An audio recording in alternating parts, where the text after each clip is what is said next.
Have a motion to come out of executive session, please. Motion. Carl. Second. Second. Jen. All in favor? Aye. Aye. All opposed? I'd like to turn the meeting over to the... We'll rise for the Pledge of Allegiance Oh, first. okay. Please stand. Pledge allegiance To the flag Of the United States of America, and to the republic for which it stands, one nation, under God, indivisible, with liberty and justice for all. Please remain standing for a moment. We have a special performance. I'll turn this over to Mr. Kantafa and the Rebel Yell. Board members, I'll invite you to please walk down off of the stage so we can actually enjoy the performance. Thank you.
This Thursday, thanks to the support of Mrs. Dervick and the administration at Howell High School, as well as the support of our entire district, Rebel Yell will be on their annual holiday tour day, which means we're leaving here at the beginning of school. We'll be singing local elementary school to entertain small children about music and education. From there, we're going to Monmouth Crossing right in the Creole to perform for the residents of that assisted living facility. We immediately get back on the bus and go over to Texas State Medical Center and sing on every floor of that hospital, bringing cheer to people who might not be home for the holidays and all the people who take care of them as well. At that point, we get back on the bus and we head towards New York, where we'll be singing at the Parisian Christmas Walk at Bryant Park, right in the center of Manhattan, to wrap up a wonderful whirlwind day of music and sharing and good times, and it's all about Howell High School and actually our entire community. So I'm going to share this with you, and then I'm going to turn the event back over to Mr. Sampson. But once again, on behalf of Rebel Yell and everyone here at Howell High School, welcome and have a wonderful holiday season. Thank you so much.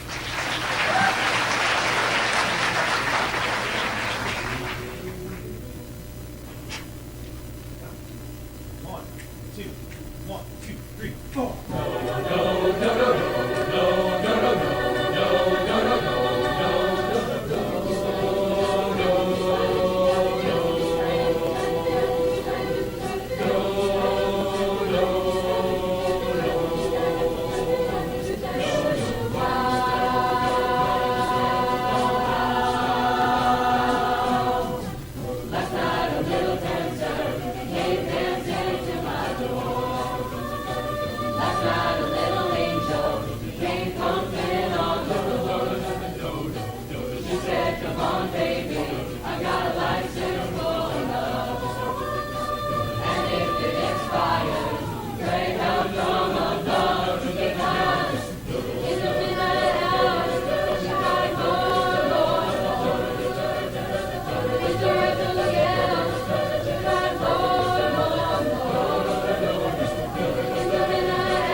Thank you, folks.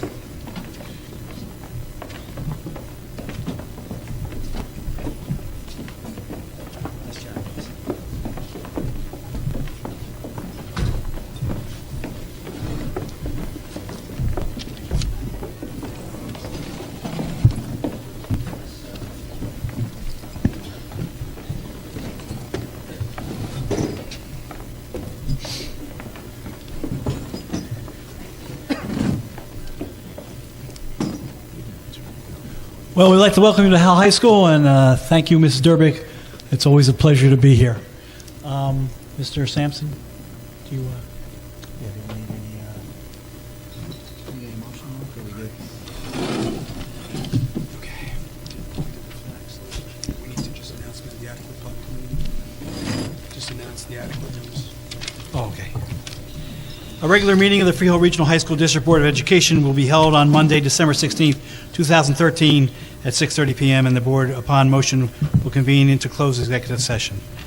And all we have to do is just, right, pursuant to the Open Public Meetings Act, Chapter 231, Public Laws of 1975, this meeting has been duly advertised in Hampshire Park Press, issue of January 18th, 2013, and December 11th, 2013. All municipal clerks of the townships and boroughs within the Regional High School District have been duly notified, and requirements of posting notices have been met.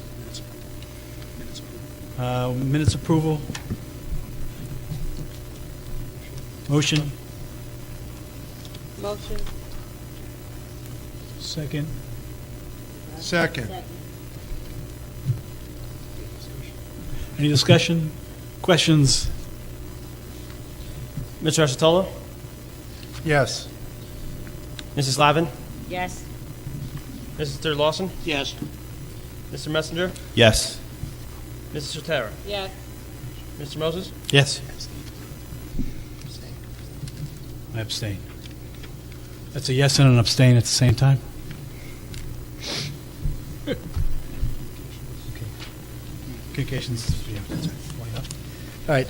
We have, in case you have anybody's visiting the school this evening, you saw the banners for the 50th anniversary of Howell High School. We thought that it was very appropriate to celebrate that on this evening. And so I'd like to call Mrs. Durbig, the principal of Howell High School, up to the podium. Thank you. Thank you very much. And welcome to Howell High School, home of the Rebels. We are a very, very proud school. We are celebrating our golden anniversary. And what a better way to do that than to honor those people that came before all of us. In 1963, the cornerstone for this building was placed, and when you walk on this side of the building, you get to see it, because we've grown, we've expanded over the years. In fact, a lot of faculty members who've had parents who went to Howell High School will still tell stories of how, the horses were hitched. They were behind the Industrial Arts building, wing of the building, and that's the way it was. It was Southern Freehold Regional High School at that time. Their varsity letter was about this long, but it was Southern Freehold Regional, and you can still see the name on the side of the building if you look closely enough. It was always Freehold Borough, and this was the second building that was open in the district. And the very first principal of Howell High School, which I know we will be honoring this evening as well, was Mr. Walter J. Zuber. Mr. Zuber passed away very recently at the age of 85, and I'm sure that Mr. Moses will be saying some words about Mr. Zuber, because he knew him quite well. Mr. Zuber hired me. One of the first questions he always would ask you is, if you came from another district, was, how many sick days did you have? And you would tell him, and he would smile, and he smiled, and he said, "That's very good, young lady." I have very fond memories of him. He was the first principal of Howell High School. He was also the first principal of Freehold Township High School. Then there was Mr. Peter Federaco, who served Howell High School. Dr. Matthew Herman, who I also had the pleasure of working with, who served many years as this building's principal. Dr. Harvey Casey, who also served at Marlborough High School and was also my principal as an English supervisor when I was here at Howell High School. And then we had Mrs. Barbara J. McMorrow. Mrs. McMorrow hired me as an English supervisor to follow her here at Howell High School, and left me one of the most beautiful schools to run. And it is my pleasure to be the principal of Howell High School, and we have a plaque that we are going to be presenting to Mr. Sampson. When you look at 50 years and to only have had 6 principals these days, that's pretty good. Nobody ever wants to leave Howell High School. So thank you, Mr. Sampson.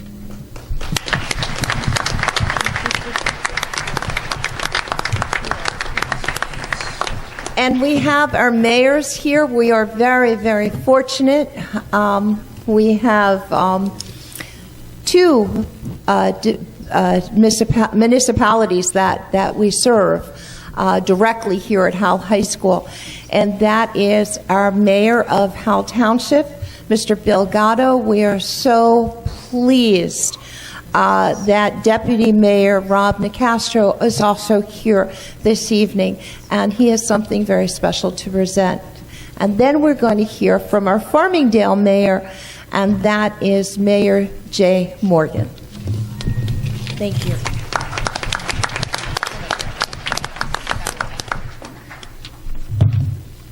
Good evening, everyone. It's a pleasure to be here on such an auspicious occasion. The 50th anniversary of Howell High School is something we've been looking forward to for a while. I'd like to recognize and thank Mr. Sampson, the board members, the administrators, the teachers, the staff, the students, parents, and finally Mrs. Durbig herself for all of her efforts in making Howell Township a shining example of education within the region, particularly in Howell High School. When we celebrate a 50th anniversary, a birthday, or a special occasion, it's very common to talk about the past. And although Howell High School has a treasured past, I always prefer to talk about the future because I see the future of Howell High School as being very, very bright. So within the next 50 years, I have some pretty high expectations.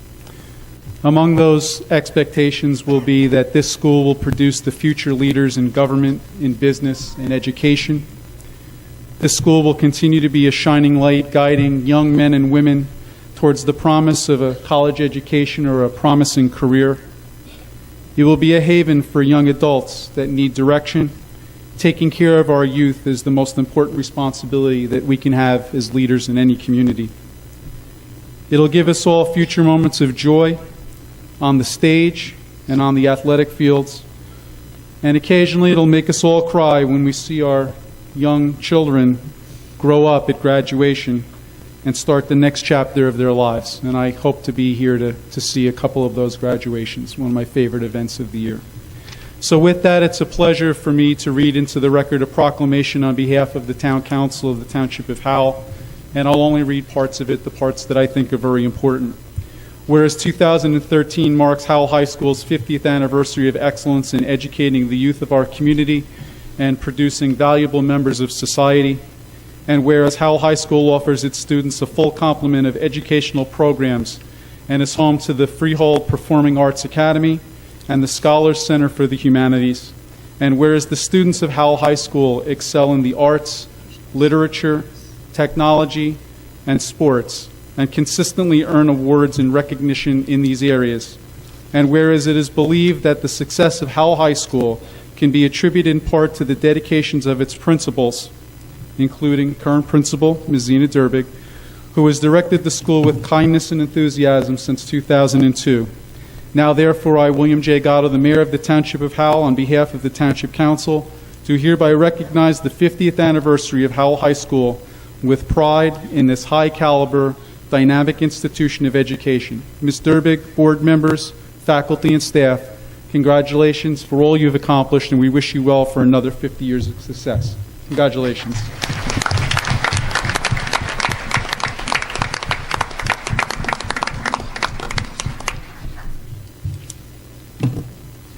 With that, it's my pleasure to introduce Mayor Jay Morgan of the Borough of Farmingdale. Thank you. I'm going to be more brief, only because we're smaller, I think. But I'm an alumni from here. I graduated in 1981, and I hope that my records are sealed. I don't want anybody to see what I did while I was here. And again, it's a great moment to be here for the 50th anniversary of this school. I was only a baby at the time. I am 51, so I was just about here when it was built. So I'm not going to read the whole proclamation, but we'll say the Mayor Council of the Borough of Farmingdale do hereby proclaim December 16, 2013 as Howell High School 50th Anniversary Golden Year Celebration Day in the Borough of Farmingdale, and congratulate staff, students, and alumni on 50 years of excellence in education. Thank you.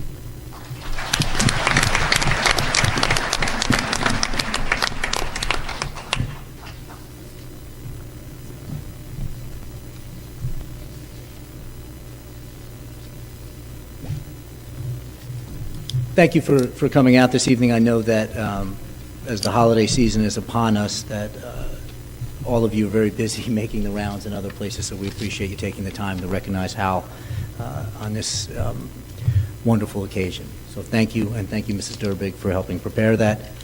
This is typically our December meeting is a meeting of celebration. It's where we have our student recognition awards, and we'd like to recognize other individuals and groups that have made some terrific contributions to our school community.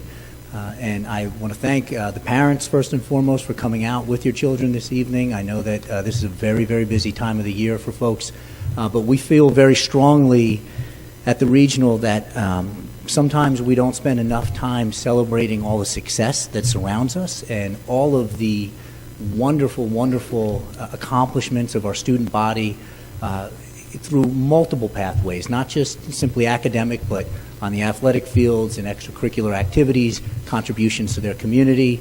And we have steadfastly maintained 3 occasions a year where we come together to celebrate what makes us unique, and that's our student achievement by any barometer. And we think that we are a truly exceptional school district. We know that we are a truly exceptional school district, and I think as you hear later this evening, you'll agree.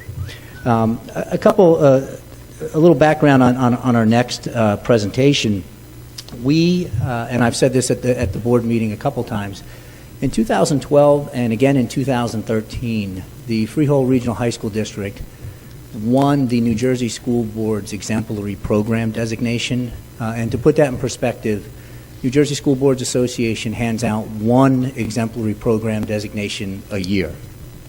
There are 600 plus school districts in the state of New Jersey. For 2 consecutive years, the Freehold Regional High School District won that award. I think it's a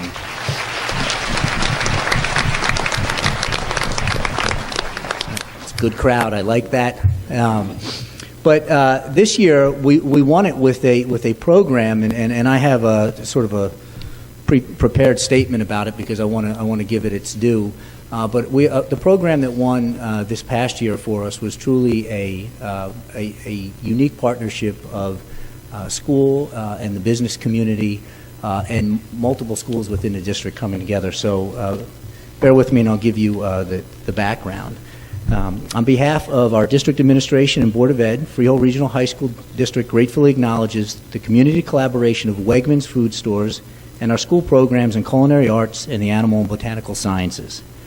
The Sustainable Dish Garden project has been a huge success and was recognized this past October by the New Jersey School Boards Association as the exemplary New Jersey program with distinction. The program was created created a sustainable dish garden of vegetables and herbs with material support and expert guidance from the Wegman Food Stores team. Crop is grown and harvested in the greenhouse at Freehold Township High School. The produce is then developed into delicious recipes and prepared under the guidance of Wegman chefs in the culinary arts facility at Freehold High School. It has been a tremendous experience for everyone involved in the project, certainly. Tonight, we have present with us participating students and staff from both the Culinary Arts Academy program at Freehold High School and the Animal and Botanical Sciences Academy at Freehold Township High School, as well as executive team members from Wegmans Food Stores led by Chef Sam Mancuso.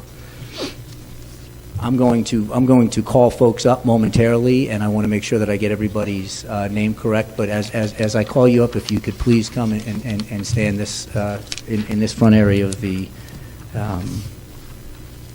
auditorium, that would be appreciated.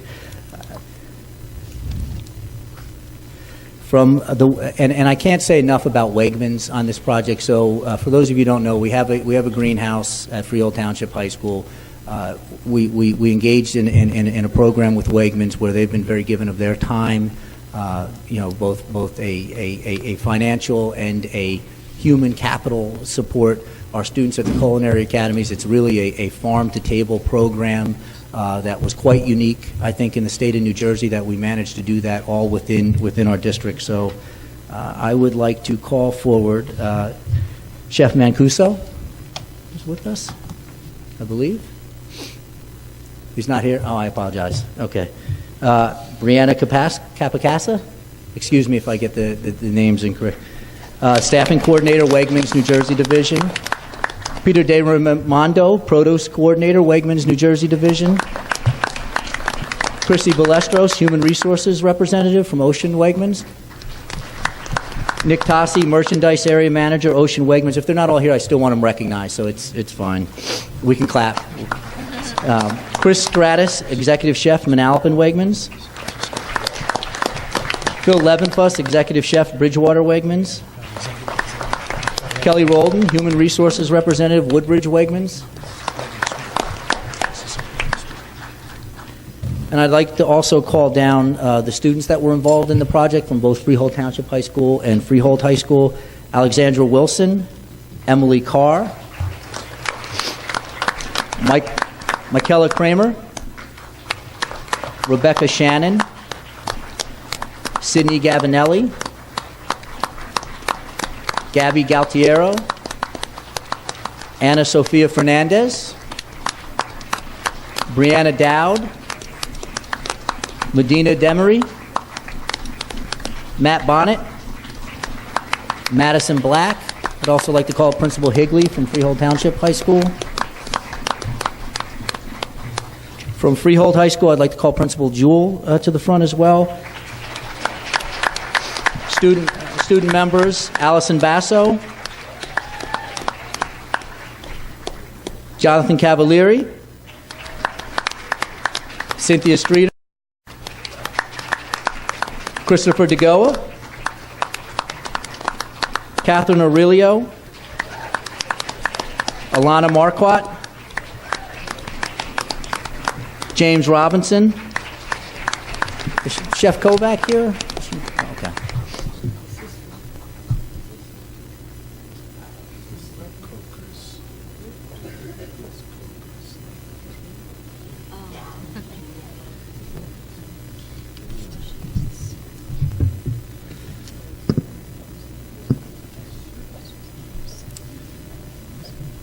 This program is as phenomenal an example as you're going to find of a real-world application with our business community, with students who have a passion for what they do, making that occur within the scope of the school day, doing things that they want to pursue when they're beyond our walls. And we talk a lot about quote-unquote 21st century skills and preparing our students for the future and preparing them to navigate whatever comes their way once they leave our hallways. And I think it's programs like this and the contribution of folks from Wegmans Food Stores who take the time to give back to the school community, to cultivate an interest that our students have.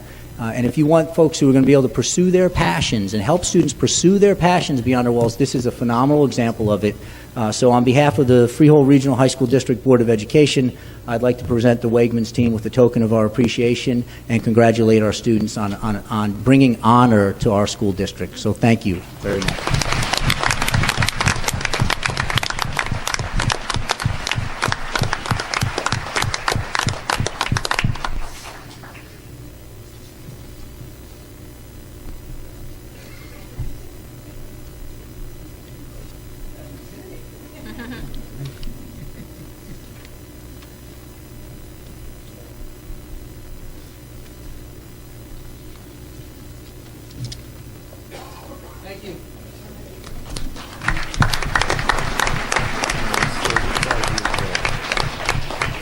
It was funny at the school board's conference this past October when you receive this award. It's a significant honor, and there's a huge stage and music blasting. And so 2 years ago, we were sitting there waiting to receive the award, and then this year, as we were sitting again, a few of the school board's officials said, "Wait, were you here last year?"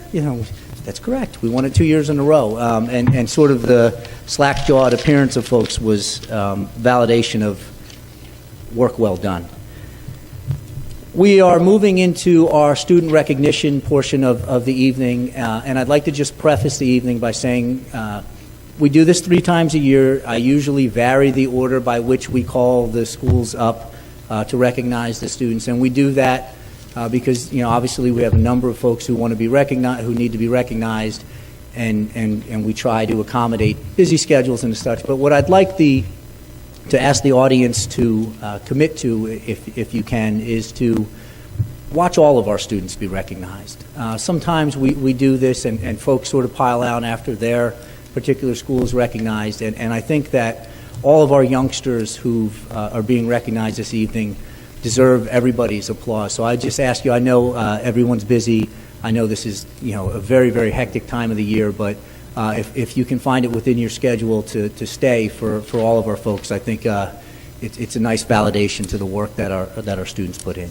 So I'd like to call up first representatives from Colts Neck High School.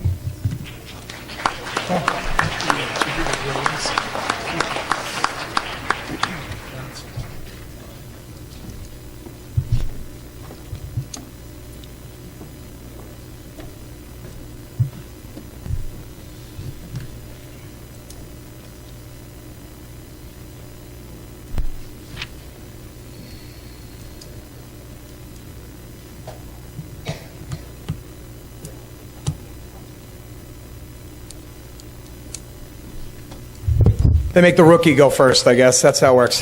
All right. We are pleased tonight to be able to introduce one of my assistant principals, Jesse Rana, here with me tonight. And we're going to present students in basically two categories. We're going to first recognize students for academic achievement, and then we have some additional achievements which I will wait and let you wait with bated breath to hear what those are as well. So the first recognitions we would like to, students we'd like to recognize are those, there are 16 seniors that have been recognized as commended scholars for the 2014 National Merit Scholarship Program. Commended scholars placed among the top 5% of the more than 1.5 million students who entered the competition. So I'm going to ask all 16 of these students, I believe we have 15 of them here tonight, to come up and receive their recognition. Helen Abadiatakis, Alexandria Arbeitel. Do we wait for each one? I just want to know, should we let each one get applause? Because we're going to set the bar here, so keep going. Okay. Natalia Bocchino, Albert Cow, Patrick Chirumbole, Danielle Iger, Julia Frank, Caroline John, Nabiha Kaku, Emily Mills, AJ Prabat, Cassandra Rampino, Michael Vaverka, Haley Wolishin, Melody Zhu, Charles Zhao.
Thank you, guys. You're going to return to your seats. Nice job.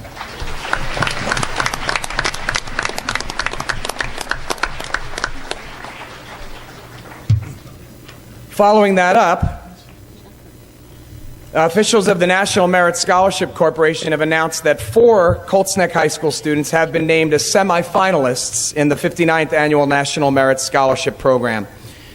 I'll announce the 4 names after, but these 4 are 4 of approximately 16,000 talented students nationwide who now have an opportunity to continue in the competition for some 8,000 National Merit Scholarships worth about $35 million that will be offered in the spring. Semifinalists must fulfill several requirements to advance to the finalist standing. About 90% of the semifinalists are expected to attain finalist standing, and more than half of the finalists will win a National Merit Scholarship, earning the Merit Scholar title. So we're pulling for these 4 outstanding students from Colts Neck High School: Garrett Robinson, Gokul Mukunda, Christopher Durso, and Jake Mullaney.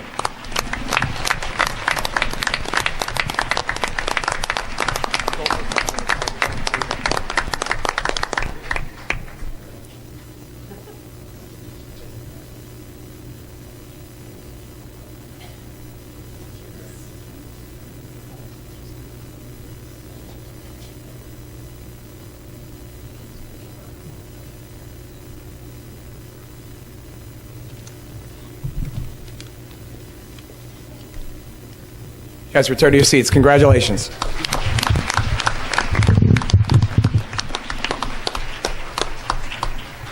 And I have one additional presentation before I turn it over to Mr. Renna. This one's a little near and dear to my heart, being a lifetime scouter myself, being one of 5 brothers that are Eagle Scouts. I'm about, in the next week, to have my second son earn the rank of Eagle Scout. So Eagle Scout is a very meaningful award for me. And so I'm pleased to describe the following project that was completed by one of our students to earn his Eagle Scout Award. For his project, he cleaned a fitness trail at the Colts Neck Township Town Hall Park. He also supervised the construction of 6 benches to the place around the lake at the park and also refurbished an existing bench. In total, he supervised 32 volunteers, worked a total of 365 hours, with the project value totaling $3,278.25. So please offer your congratulations along with me to Matthew Matola.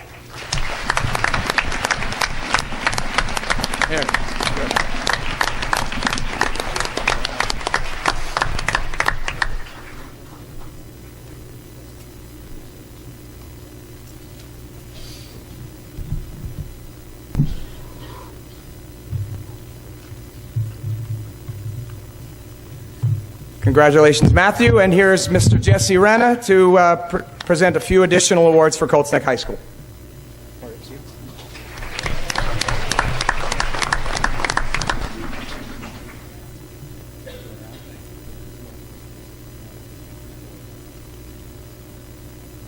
Good evening, everyone.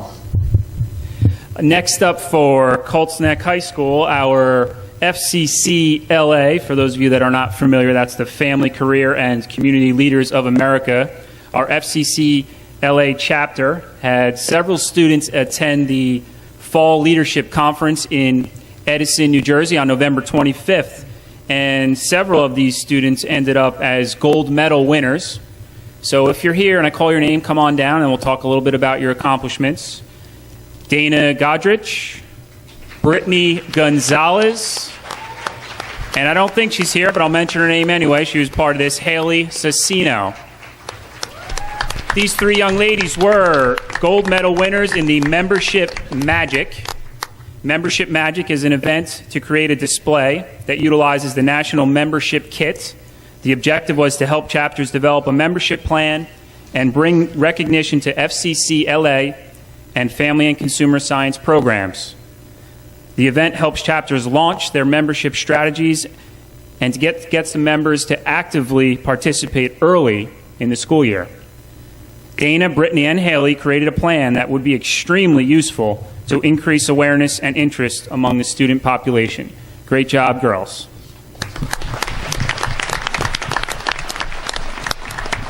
And one more gold medal winner in the Fall Leadership Conference, Emily Burke. If you're here, come on down.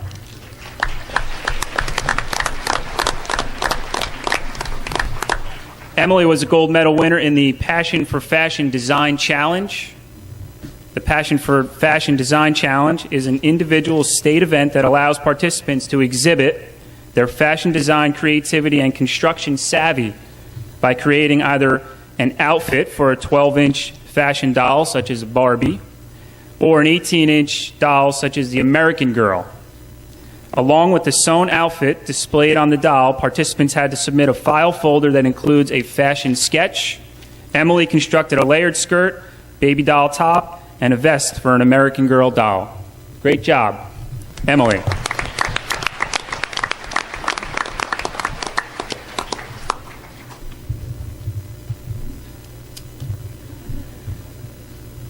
All right, and on into the world of athletics for Colts Neck High School. Athletes, as I call your name, just please come on right across the front, make your way across, accept your medal, shake some hands, and loop right around here, okay? That's how we'll move forward here. All right, for the Colts Neck High School boys soccer program, they had a pretty successful season, ended up the 9-3-5 mark. They made it to the SCT Short Conference Tournament quarterfinals, where they ran into a very good Manalapan team and lost to them. And then they went on to the second round of the States, but a huge part of the reason why they were successful this year is because of this senior player that I'll call down now, Jason Tinelli. Jason, come on down. Jason was a senior forward, led Colts Neck in scoring with 10 goals this past season. He was named All-District, All-Monmouth County, All-Shore, and All-State. And he will be continuing his career at Franklin and Marshall College next year. Great job. Congratulations.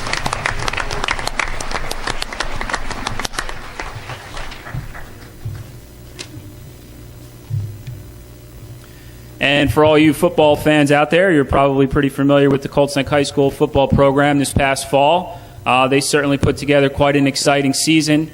They were 10-2 on the season. Only regular season loss was to, yes, again, Manalapan. They were kind of our nemesis this fall. A very good Manalapan team. That was the only regular season loss, and then the team went all the way on to the state sectional championship, where they lost a hard-fought contest to, again, a very talented Brick Township team. But a huge part of the reason why they went as far as they did this year was because of the next two players that I will be mentioning. First, Ryan Wetzel, if Ryan is here. Come on down, please, Ryan. Ryan was first team All-Shore, and in the words of Coach LaCava, the head football coach, Ryan Wetzel has become one of the best offensive linemen in the state due to his hard work and sacrifice. He epitomizes the type of player we want at Colts Neck High School: committed, selfless, and of high character. Ryan's contributions to our program as a player and a young man will be dearly missed. Congratulations, Ryan. Great job.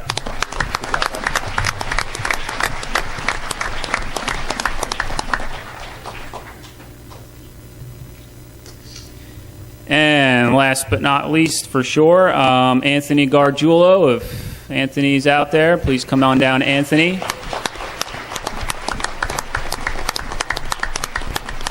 Anthony was also a first-team All-Shore football player this year. And let me just list some of the accomplishments sent our way from Coach LaCava. He is an accomplished football player, to say the least, at Colts Neck High School. He has set a total of 8 school records during his career. For starters, most touchdowns in a season, 27. He's the all-time leading scorer at Colts Neck High School, 47 total touchdowns. He was the all-time leading rusher with 3,436 rushing yards. He had the most tackles in a season with 138. He registered the most career tackles with 367. The most varsity game starts with 31. The most career sacks with 19. Little asterisk next to that, it says, we believe that is the record. And the most career interceptions returned for a touchdown with a total of 3. So phenomenal football player, huge part of what went on this year, Anthony Gargiulo.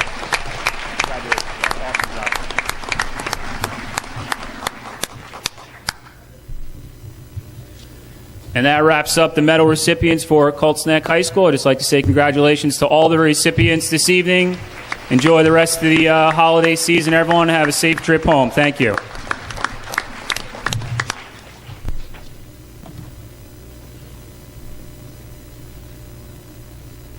Thank you, Mr. Renna. I'd now like to call up representatives from Freehold High School.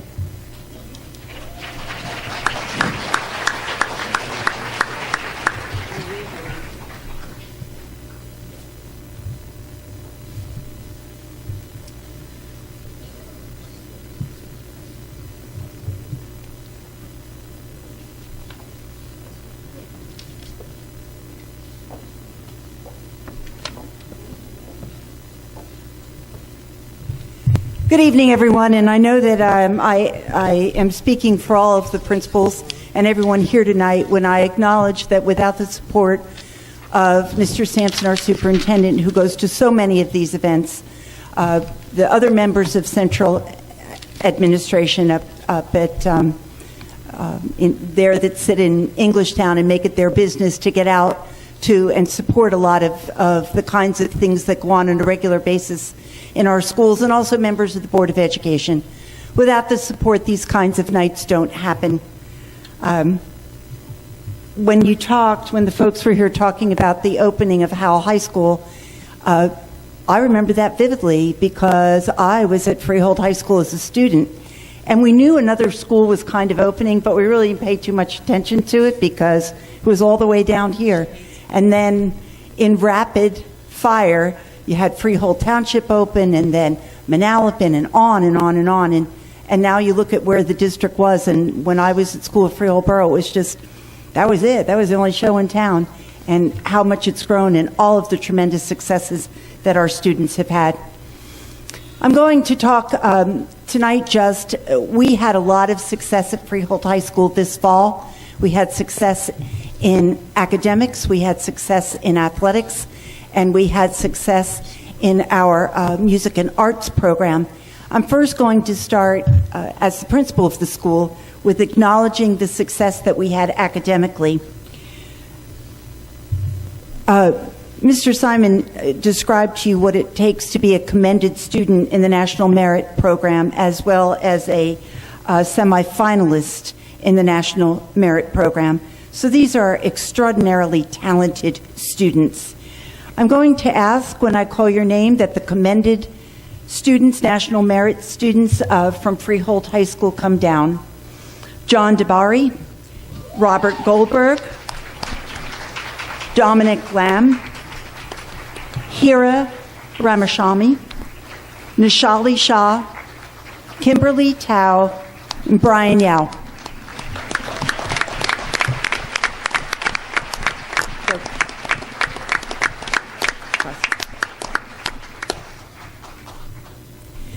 For our semifinalists, Anisha Gopu, Srija Kadali, Lizel Poussin, Malik Shah, Michelle Zhao.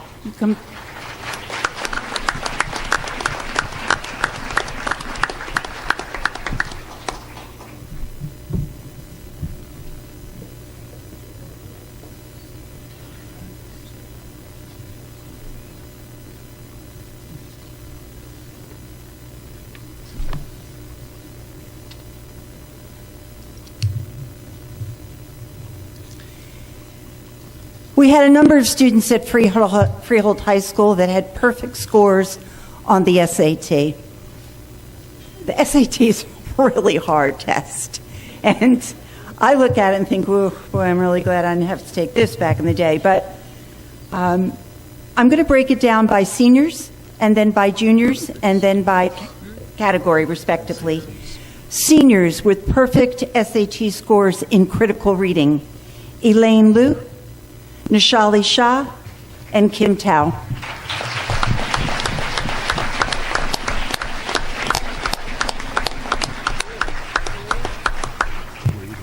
In math, perfect score as a senior: Sarah Curcio, John DeBari, Srija Kadali, Vikram Para, and William Zimbricki.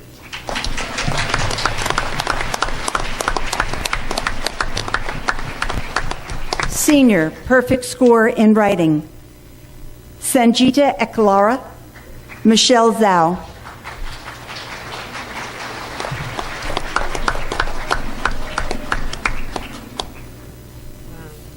Senior, perfect score in writing and math: Dominic Lamb, Lizel Poussin, Malik Shah, and Anisha Gopu.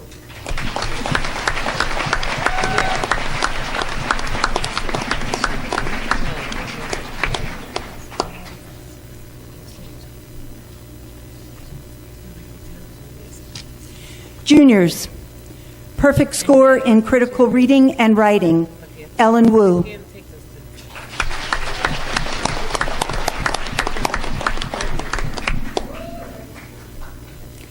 Perfect score in writing: Rashida Kathari.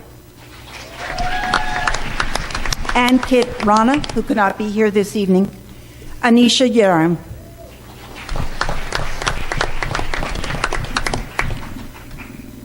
And while that is an exceptional accomplishment on the part of all of those students, we had one junior who scored a perfect score on the SAT in all three areas: math, critical reading, and writing.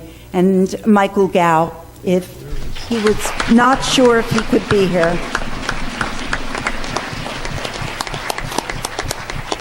I also want to add that in addition to the perfect score on those SATs, Michael is ranked number one as the 213 Merck Bio Scholar.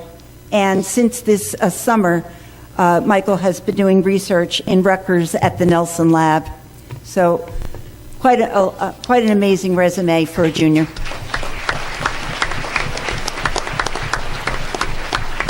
And I'm going to now turn the program over to Ms. Jerry Lynn Acevedo, who will speak about our successes in athletics and also in music.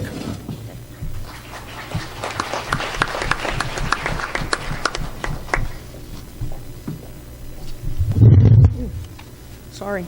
Thank you, Mrs. Jewell. Thank you, Board of Education, for recognizing the young men and women tonight, and thank you to all the parents for your continued support.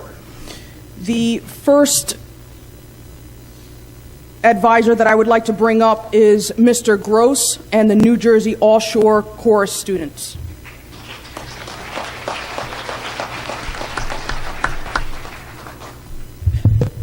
Good evening, everyone. So these 6 students successfully auditioned for placement in the New Jersey All Shore Chorus. These are competitive auditions. When they go into the rooms to audition, they have to actually sing in front of 3 judges who are looking at them. So it can be a little intimidating, a little scary, but they made it.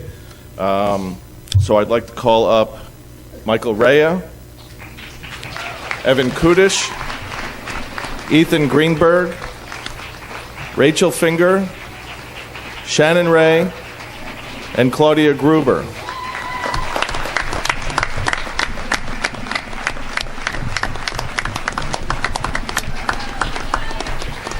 I'll also add that these 6 students are also members of our select chamber choir group, which is an a cappella singing group that, thanks to approval from the board and my administration, the chamber choir recorded a song that was entered into the New Jersey 1015 Christmas Choir Contest and placed as one of the high school final groups. So if you'd like to listen to them, the recording is on the website. Thank you.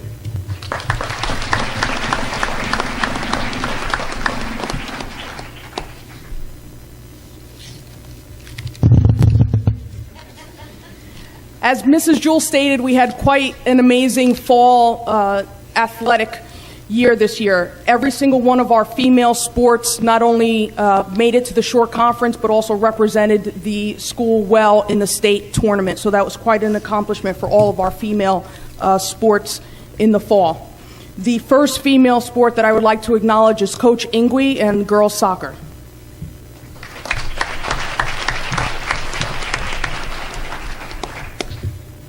We had a tremendous season this year. We started the season 14-0. We ended up with a record of 17-4. We won B North, and then we made it to the short conference finals, and we lost there, and then we lost in the quarterfinals of the states. But specifically tonight, I'd like to recognize 2 very talented players. The first player is Sophia Duffy. She's a junior.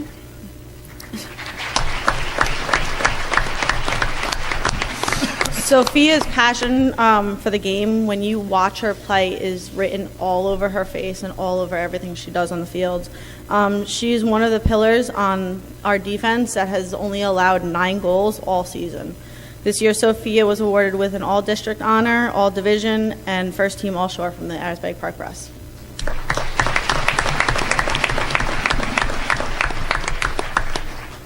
The second player I'd like to honor is our 2-time captain, Megan Holtz.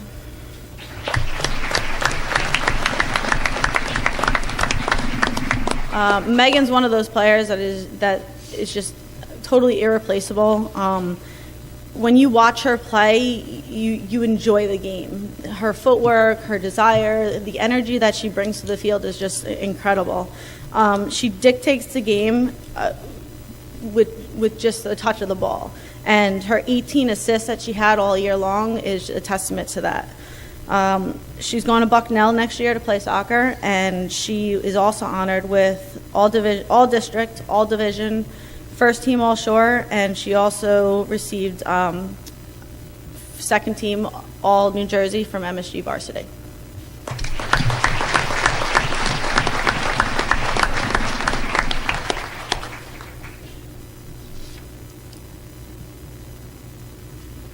Our next women's team is Coach Block and the girls tennis team.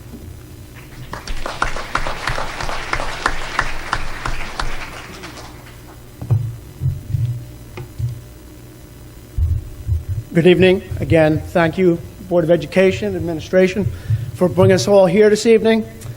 Freehold girls tennis just completed their most successful season in history, finishing with a record of 18 wins and 2 losses. Winning the B North Championship, winning the Monmouth County Championship, and participating in the finals of the Shore Conference Tournament. I'd like to introduce my team members. Shivani Shah, Zoe Frantizakis, Julie Pardee, Priya Reyna, Megan Zillenzager, Gabby Pellegrini, Tessa Valentin, Amanda Roca, Sanjita Ekeliker, Sunny Ramchandram, Peyton Conover, Amanda Roca, Renuka Carmarker, Madison Conover, Alexis Hugh. This next member, sophomore Angela Prabat, who was elected All Shore by the Asbury Park Press.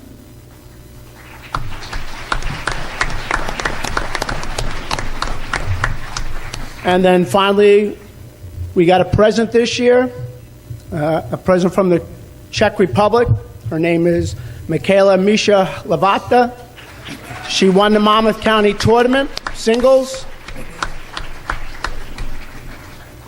And she has been elected as the Asbury Park Press Girls Tennis Player of the Year, along with the Star Ledger Tennis Player of the Year, Misha Lavata.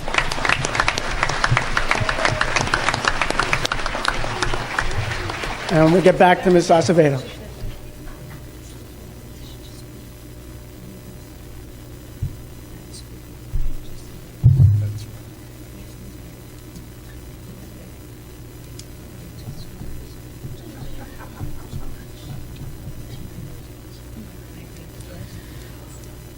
Last but not least, I love all my athletes, but especially when I had the opportunity to coach them as freshmen and now to see them blossom into young, wonderful seniors. I love you guys, and thank you for making my career what it was. So I appreciate all of your support. Parents, thank you as well for the years that we had together.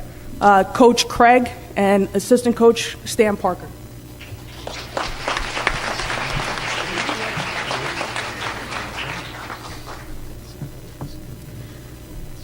I have had an incredible year with these girls, especially coming back from college, and to take this opportunity was incredible. I was blessed to adopt a team that has so much talent, so much fire, and I'd like to congratulate them on their Central Group 4 sectional championship. I'd also like to thank, of course, my assistant coach, Mr. Sam Parker, and varsity girls, Tori Tiefenseller, Alex Bach, Kate Pianco, Jessica Pianco, Claire Luttrell, Julie Keelan, Lily Raftopoulos, Emily Long, Allie Bach, first team All Shore Alex Sarancio, first team Lauren Bach, second team Katie Lucchino, and first team Haley Mead. Thank you guys so much for an incredible season.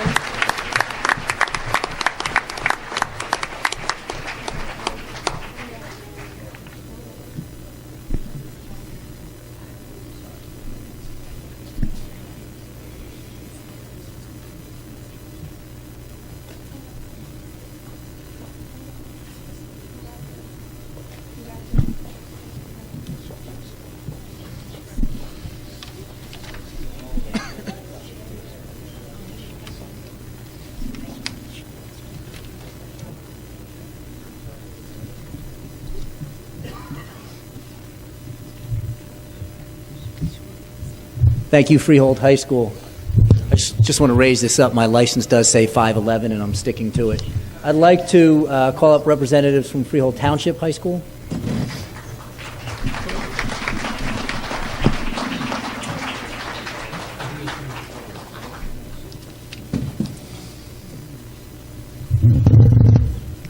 Again, I'd like to congratulate all the athletes, the scholars, and the students who are being honored here this evening.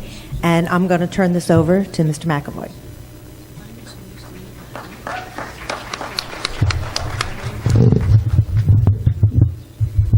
Thank you very much.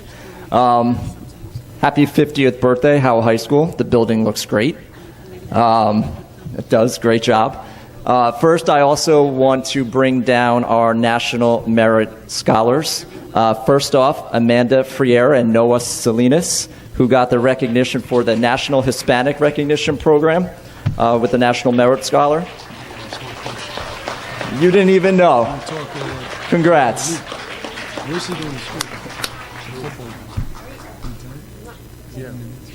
And I can't believe you're wearing jeans. All right, for our National Merits for Achievement Scholarship Program for outstanding participants, recognized for their potential for academic success from their PSAT score, that's Toby Arayu, Irving Nestor, and Olakan Odabaye.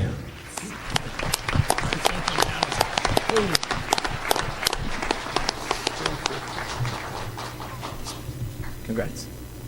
You're welcome.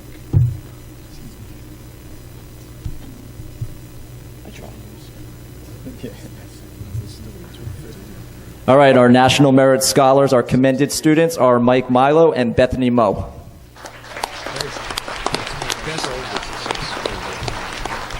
And lastly, our National Merit Scholar semifinalist, and good luck to her, is Anna Reich.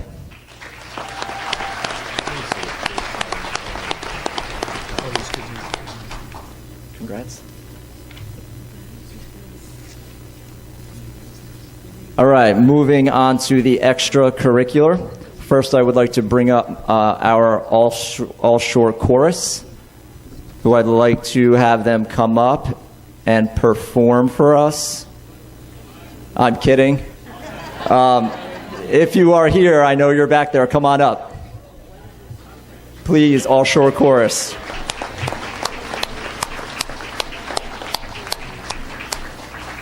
All right, our All-Shore Chorus, Leah Waldron, Jordan Ramirez, Victoria Johnson, Matt Basson, Maggie Barilka, and Bethany Moe. Congratulations.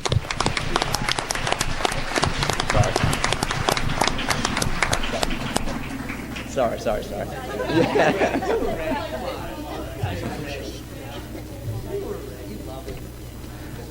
All right, to discuss FFA, can I please have our FFA members back up here, as well as their advisor is Mr. Brian Ducey.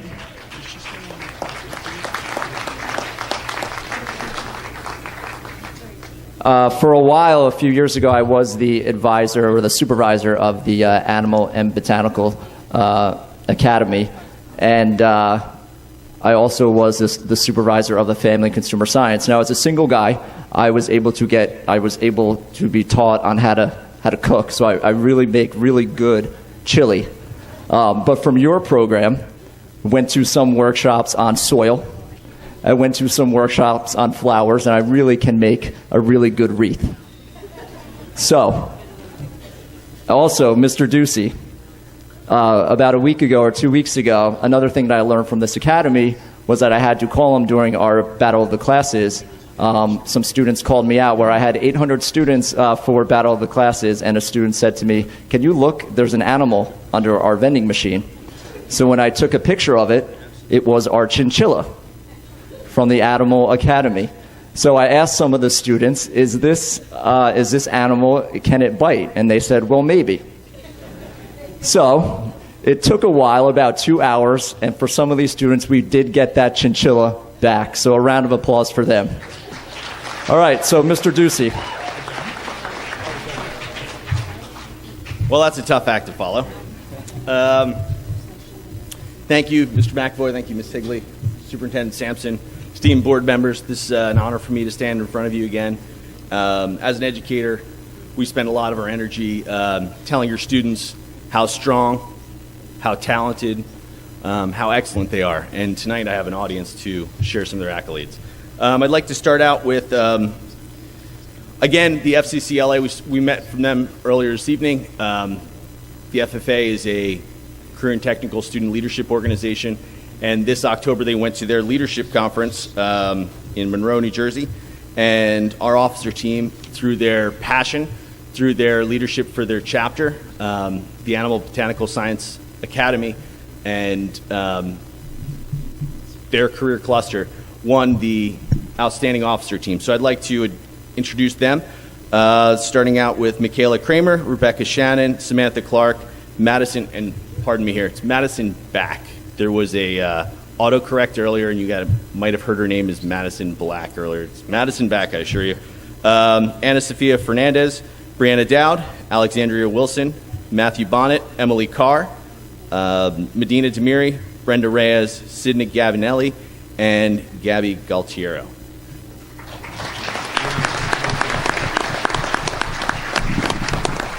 And I'd like them to just remain up here while I introduce two other special recognitions.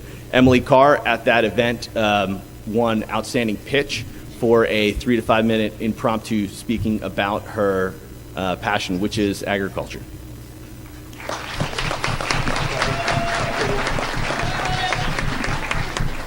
And then there's another recognition that is pretty special. Alexandria Wilson. This evening we're recognizing her for some of her work over the summer. This summer, Alexandria sat down and wrote a very long essay, which is unusual for a young person.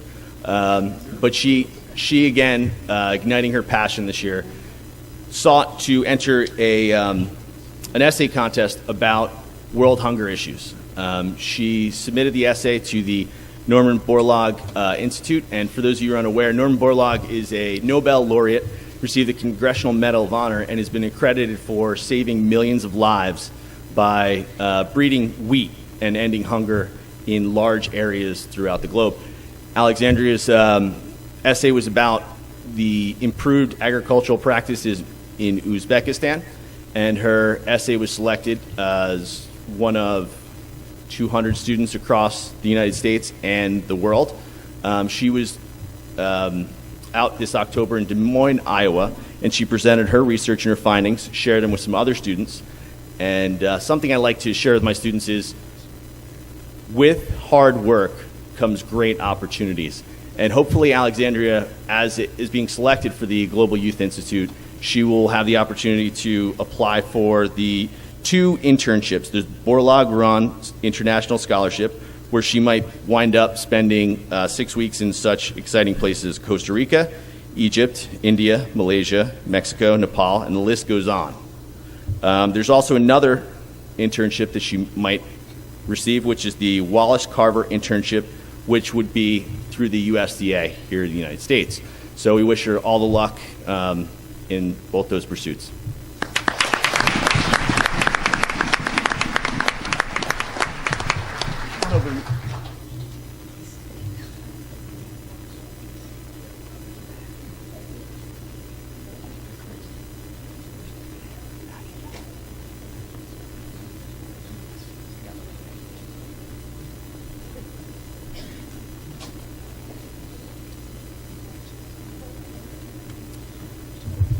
All right, the first thing we received over the summer, we're going to switch over to athletics, and we weren't able to recognize some of the girls from this team in June's meeting. So I would like the members that are here from our softball team, the juniors from last year who are now seniors. So if you girls could come up and coach Miss English. So come on up. The students are Amanda Friere, Lori Brennan, Nadine Bischoff, Ashley Eisenstein, Marissa Barnes, and Christy Bonnie. This is something, and Coach English, stand up here. This is something that I'm sure at all 6 of our schools, and definitely at our school, that we are proud of, which is sportsmanship. Obviously, winning a game may be remembered, but something positive that you do is also going to be remembered. I love, and I know that we do at our school, love to try to notice the athletes who do the simple things. It could be just helping an opposing athlete, obviously not engaging in any altercations, or simply cheering on their teammates. Obviously, this starts from their parents, so thank you for that, and then also the coaches and the students. But it is kind of neat, too, when the officials recognize that as well. So the Freehold Township softball team, and then this year as well our girls soccer team have been recognized for their sportsmanship from Monmouth Ocean County. So round of applause for them. Thank you. Good job. Good job. Okay, thank you. All right, next up, and lastly, can Dylan Tarpey please come up?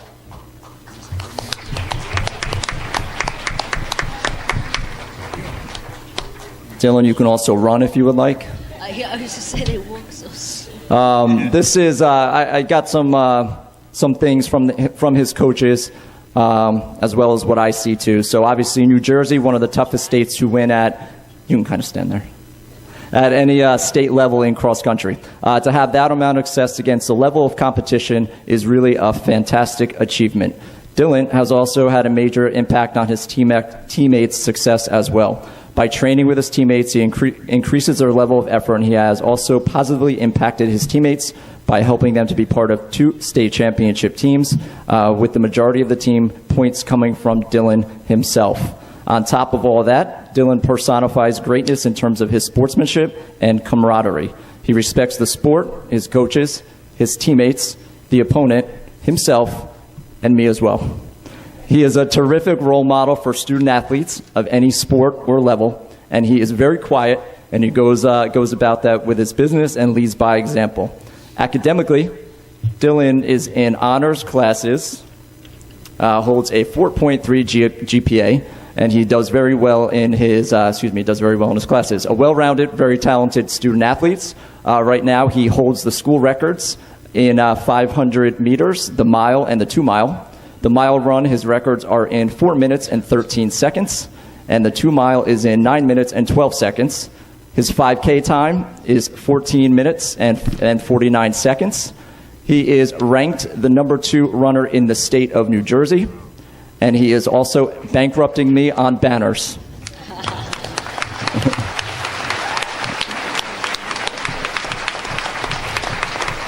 Just this season alone, Dylan has been the Central Jersey Group 4 champion, the Group 4 champion. He has been the runner-up for the Meet of Champions, Meets of Champions, and he is the first team All-Shore. We hopefully are predicting first team Group 4 and first team All-State. Dylan also will be attending Columbia University in the fall with the athlete from CBA that placed 1 in the Meet of Champions. So the team that he is going to is very lucky to have him as a person and as an athlete. So congrats.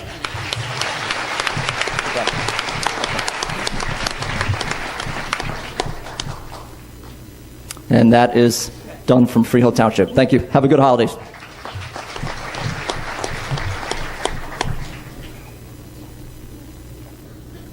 I've been here 3 years. Dylan has literally not received a medal on one of the seasons. I'd like to call up representatives from Manalapan High School.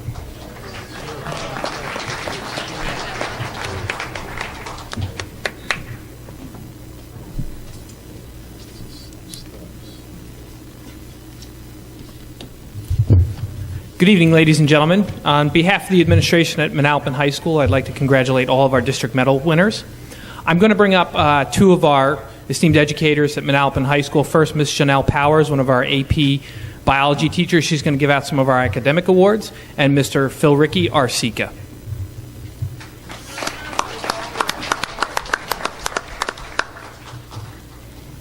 Thank you, everyone, for this great opportunity to recognize such wonderful young men and women in our district. All right, so first up is our National Merit Commended students. As Mr. Simon said, these are the top 5% high scorers on the PSAT, and they're recognized for their outstanding academic promise.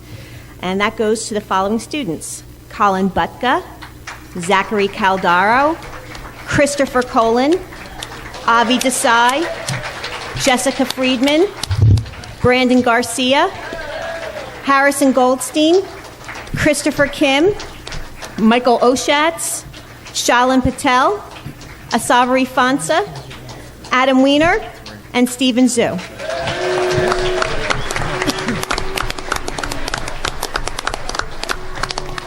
Congratulations. Okay. Next up, our National Merit semifinalists. We have 2.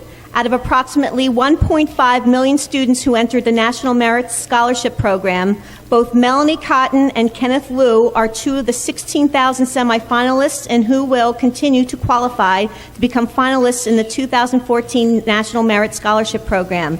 These two students represent less than 1% of the U.S. high school seniors who have scored highest on the PSAT throughout the nation. So please join me in congratulating Melanie Cotton and Kenneth Liu.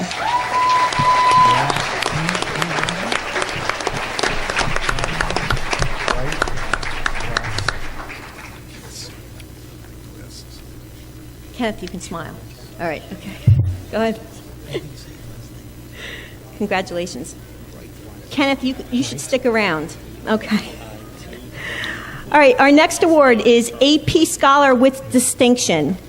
This is awarded by the College Board, and it's granted to students who receive an average score of at least 3.5 on all AP exams taken and scores of 3 or higher on 5 or more of these exams. And that award goes to Colin Butka, Brandon Garcia, Christopher Kinn, Lawrence Masserin, and Harrison Goldstein, who I think is overcome because he learned he got accepted to Cornell today. So I don't think he's here. Congratulations.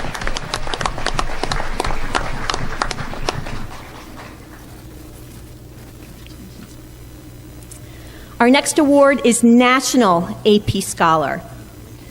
National AP Scholar is granted to students in the United States who receive an average score of at least 4 on all AP exams taken and scores of 4 or higher on 8 or more of these exams.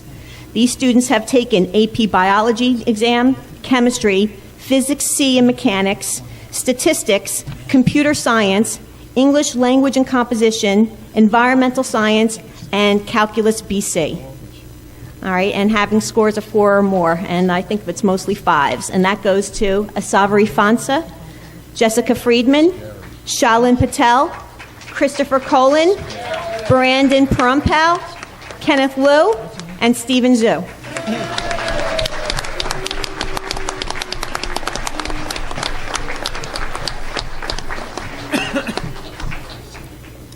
Congratulations.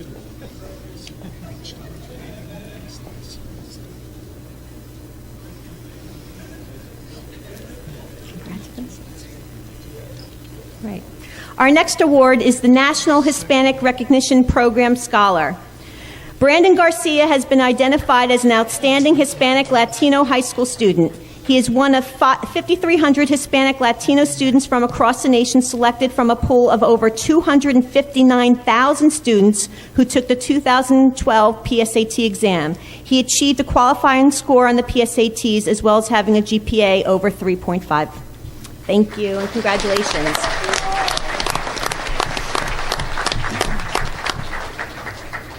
Okay. Our Siemens Scholarship semifinalist goes to Stephen Zhu. He is a 2013-2014 Siemens competition for math, science, and technology. This is the nation's premier research competition for high school students. Stephen was one of 351 semifinalists. A record 2,440 students registered for this competition, which showcased students' growing interest in the fields of math, science, and technology. Congratulations, Stephen.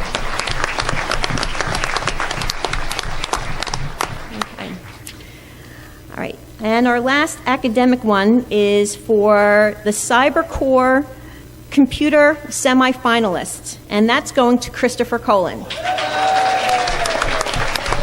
This was a competition in vocational training and computer security. Christopher finished 51 out of 249 students in the state of New Jersey, and it wasn't mostly students, it was mostly adults that he competed against, okay? And he ranked 93rd nationally out of 360 people. So congratulations, that is a great accomplishment. Okay. I'm also going to give some family and consumer science awards, so I guess that kind of relates a little bit of science in here as well. I have the FCCLA Go Green Challenge, and that's getting Rhiannon Dowdle, Andrea Singh, and Jacqueline Torillo. If you're here, please come down.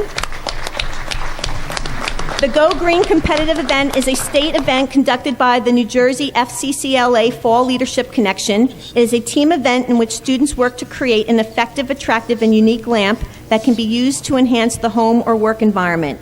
Our team in the junior category, which was all freshman students, earned the top score in the state, receiving the first place gold medal. And unfortunately, I don't think they're here this evening, but we will hold on to their awards for them. So congratulations. Okay. We also have the FCCLA Cupcake Challenge, all right, awarded to Kelsey Quinlan and Jackie Covello. If you're here, please come down. All right. The Cupcake Challenge competitive event is a state event conducted at the New Jersey FCCLA Fall Leadership Connection. It is a team event that encourages members to create an original cupcake recipe from scratch, which incorporates a carbonated beverage. The cupcakes were evaluated on taste, texture, appearance, and creativity, as well as the efficiency and creativity of the display. Our team in the senior category, which were upperclassmen, earned the highest score in the state, receiving a first place gold medal. So congratulations.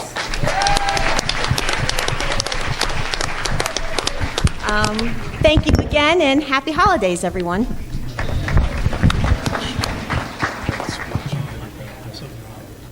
Thank you very much, Ms. Powers. I'd like to continue our extracurricular portion by calling up Mr. Fred Miller and Mr. Alex Schwartzberg. Alex is a member of our chess team, and Mr. Miller is going to present him with this award as he is our New Jersey K-12 grade chess champion this year.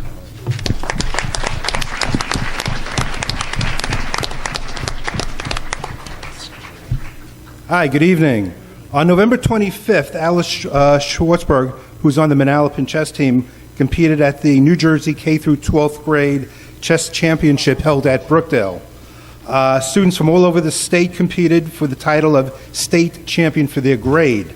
Again, congratulations to Alex for winning first place championship and a trophy for the 10th graders.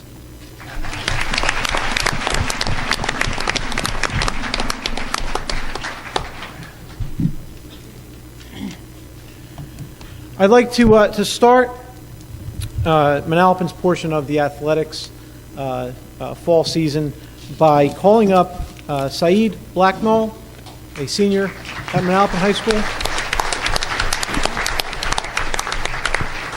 Saeed is a member of our football team, and he's actually receiving probably one of the most unique awards that I've ever been associated with.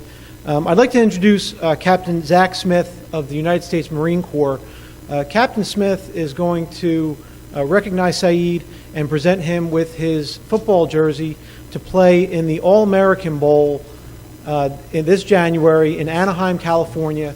One of 70 football players across the nation to be invited to participate in this football game, and we can't be more proud of you as a high school and as a district.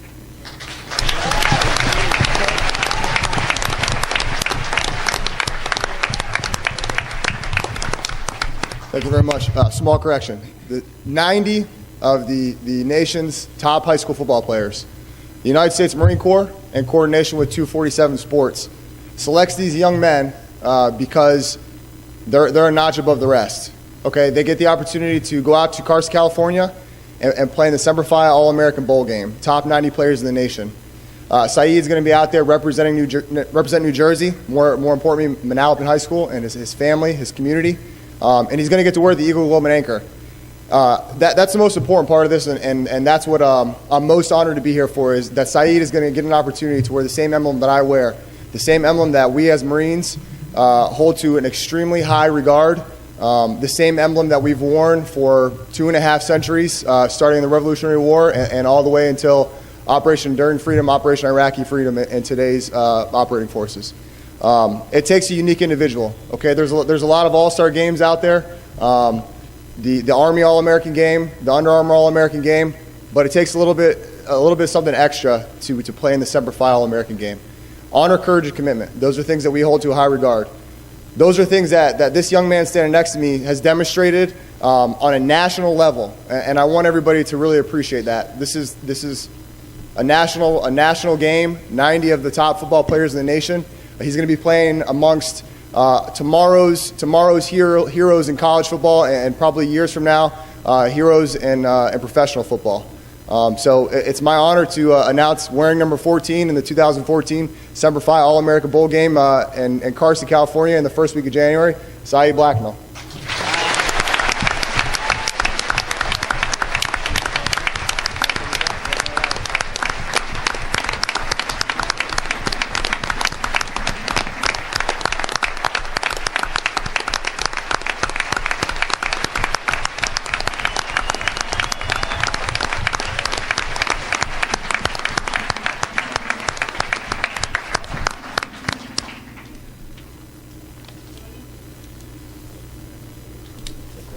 Thank you, sir. Thank you.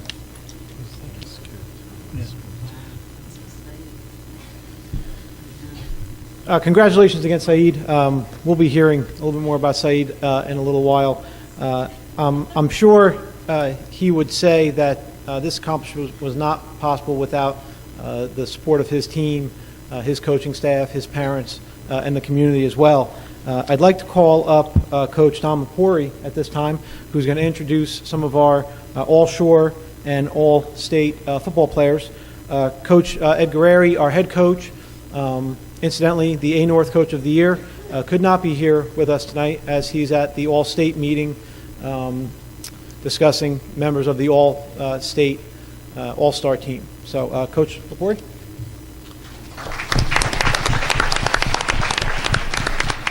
Good evening. We had 11 guys in total that were all-shore players from the Asbury Park Press. Tonight we have 5 players here that were first-team all-shore. Saeed Blacknell was one of them, was wide receiver, first-team all-shore. John Chung was a junior, first-team all-shore as a return specialist.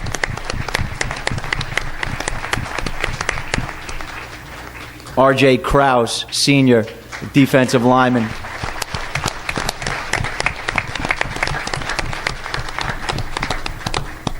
Chris Neskis as a linebacker, and Mike Caggiano as the first-team all-shore punter.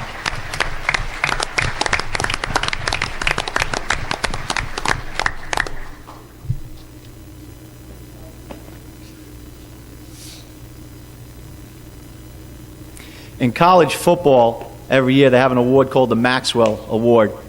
Here in the state of New Jersey, they have the Mini Maxwell Award. And one of the recipients here in the state of New Jersey is also Chris Neskis.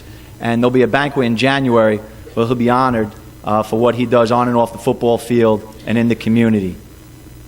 Chris was also the All-Shore Defensive Player of the Year for 2013. So congratulations to all these guys.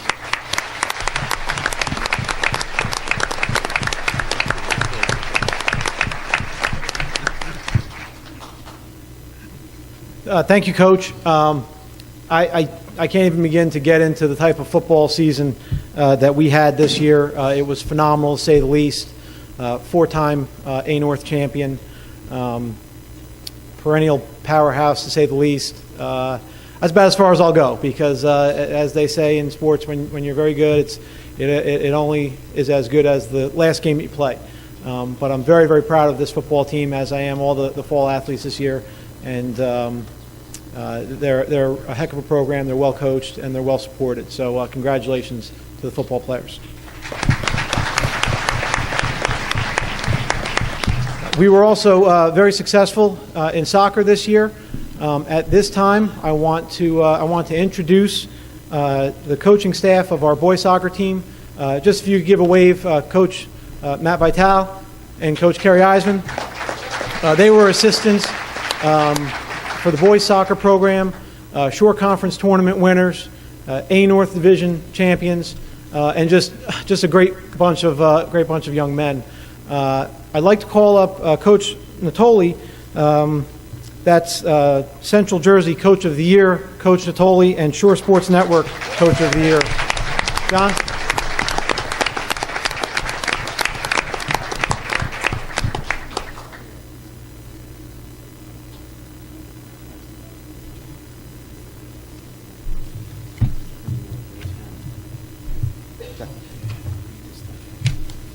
All right. Good evening.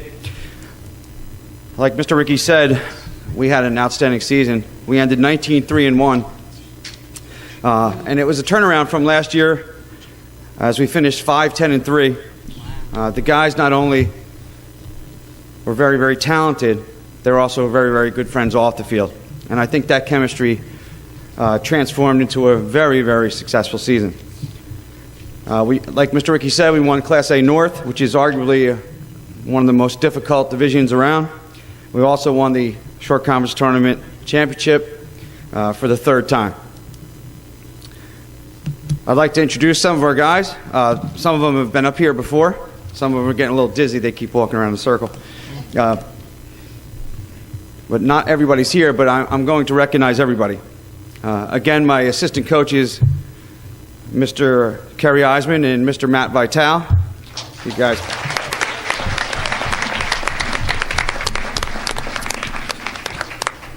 And we had goalkeepers Justin Turr, Ethan Siegel, and Matt Rosenberg.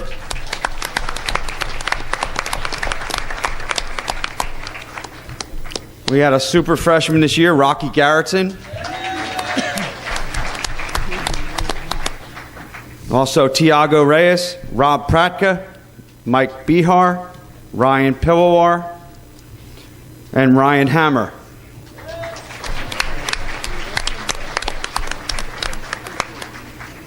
Also Mitch Volas, Dan Natoli, Joe Ahn, Adam Weisberger, Brandon Garcia, Mike McNicholas, Eric Wilkinson, Matt Diesenhaus, Chris Colin, Captain Brian Dolan,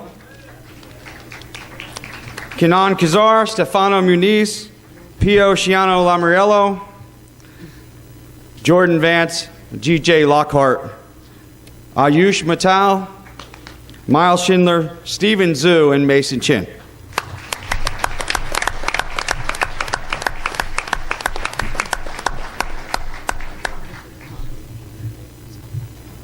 Thank you.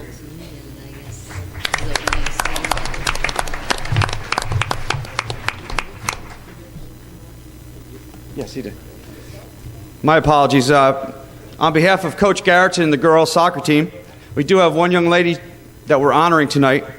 I will read a prepared statement that he wrote for us.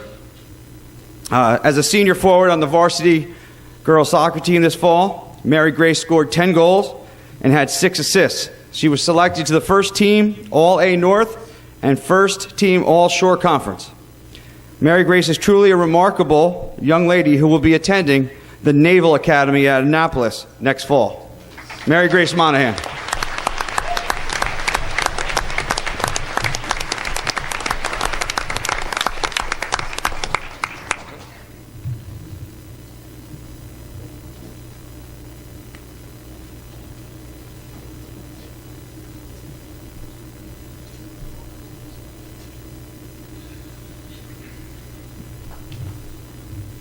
Thank you, Coach Natoli.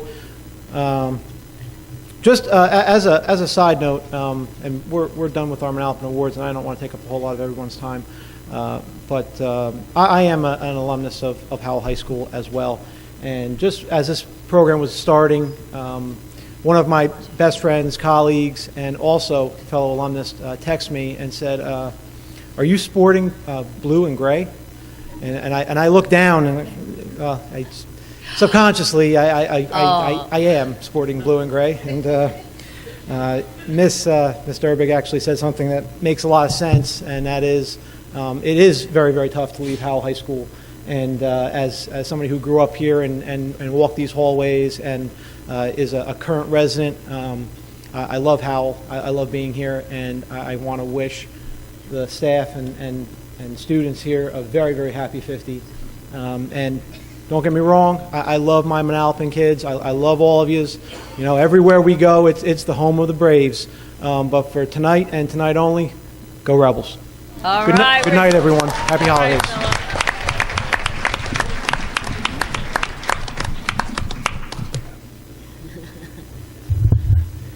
I'd like to call up representatives from Marlboro High School.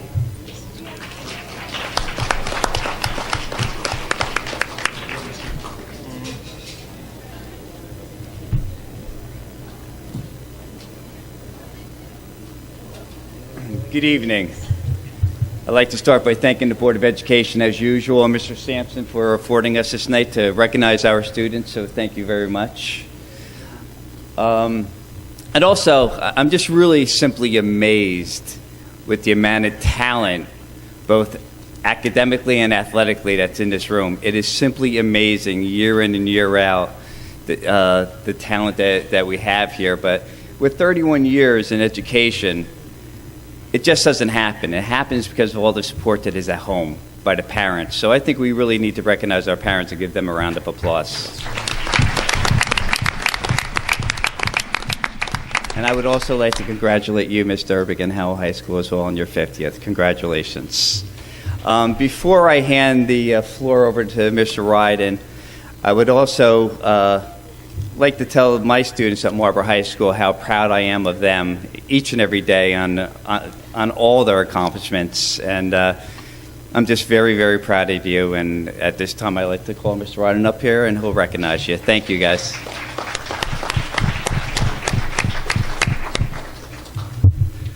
Good evening. We're going to start the award presentations off with a couple students that need to be recognized. I know they are not in attendance tonight. First, we have George Z. George Z was our first place in the FBLA national competition over the summer, and he is also a semifinalist for the National Merit Scholar. So George Z, and I know he's home. Secondly, we have a National Hispanic Recognition Award winner, Elizabeth Einstein. She was also not able to be here tonight.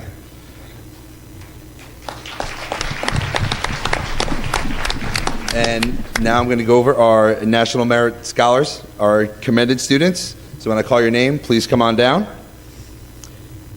Hillary Chow, Heather Chang, Joseph Chang, Taj Das, Ashani Delawala, Louisa Gee, Matt Gilbert, Amar Lapia, Nalay Machala, Anisha Nadajaran, Eric Ang, Kurti Nuthi, Tyler Pincus, Alex Rahman,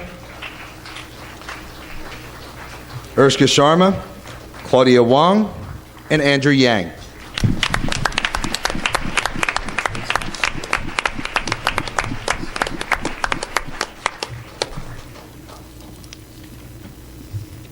Is Matthew Liu here? I didn't get to see him, but I'm going to talk a little bit about Matthew Liu, even if he is here.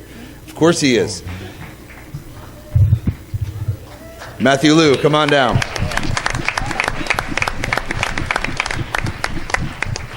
Matthew Liu is now a senior at Marlboro High School.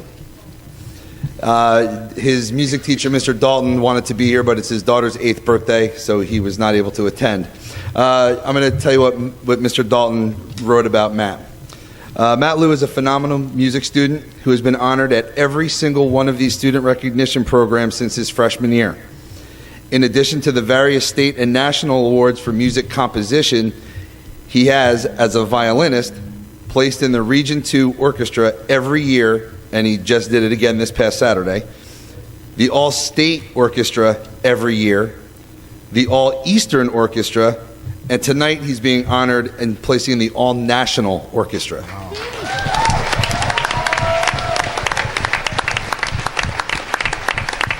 The one thing that completely blew my mind was last year, we have a show at Marlboro called the Asian Show.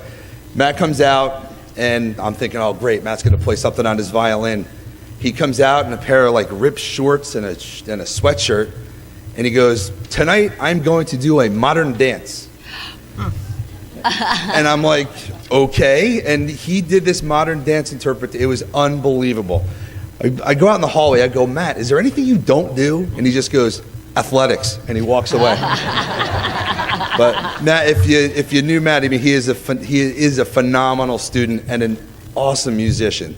So we wish you very best of luck. And we'll see you in February when we do this again.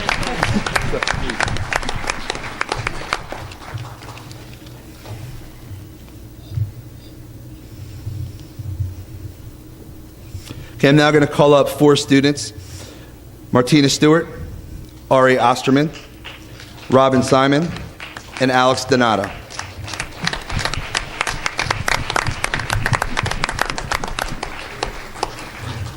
These 4 students are in one of our classes called Innovation and Design Video.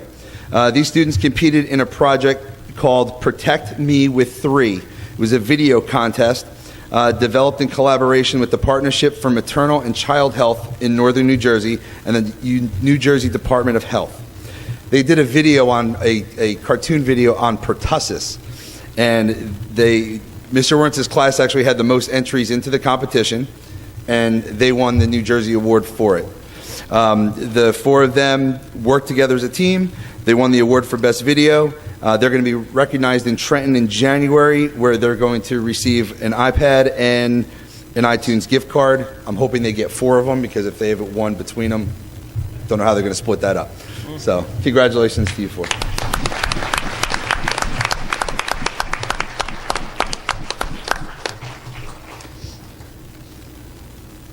And now I'd like to call up Ms. Lauren Segara, our cheerleading coach.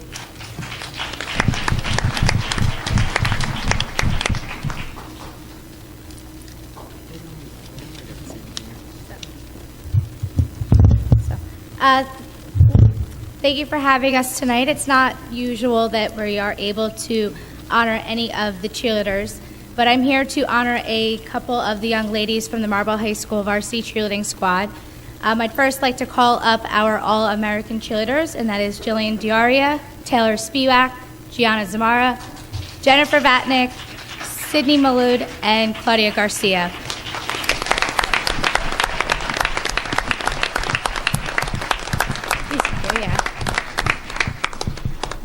These young ladies, in addition to 2 of the other seniors who could not be here tonight, got the opportunity to try out at our camp over the summer.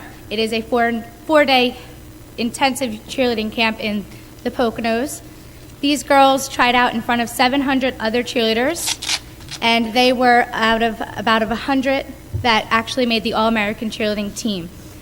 They are honored and able to participate. The upperclassmen get to go and participate in the Macy's Day Parade, and the younger-classmen get to participate in the New Year's London Parade, in which Jennifer Vatnick will be representing Marlboro. So congratulations, girls.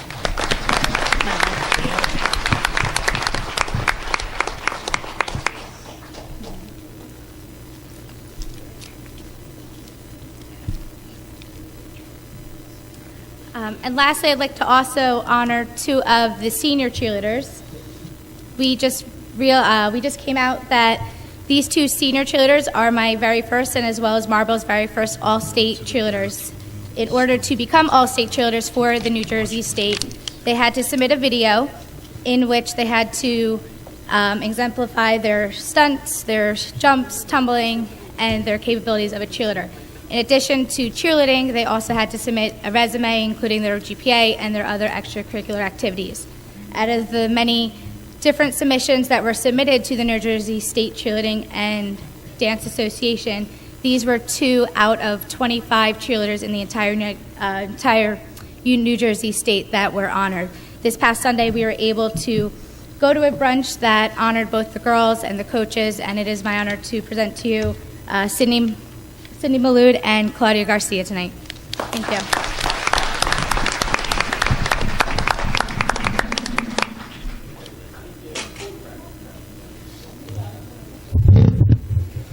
And the last thing about our cheerleading team, our competition cheerleading team won a bid to compete at the national level down in Florida in February, which is the first time in Marlboro's history that has happened. The last person I'd like to bring up is Haley Unger.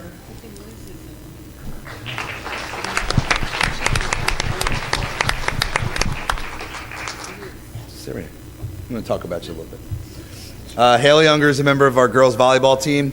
The past couple years, our girls volleyball team has really become one of the powerhouses in the Shore Conference, and Haley's one of the big reasons behind that. This year, we ended up with a record of 18-6, fell a little short of the Shore Conference, fell a little short in the States.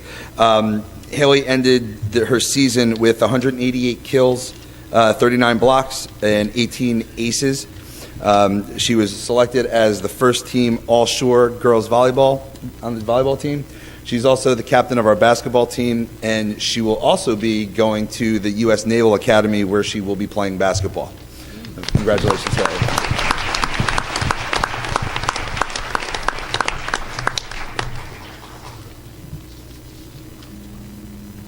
And that concludes Marlboro. Have a very safe and happy holiday.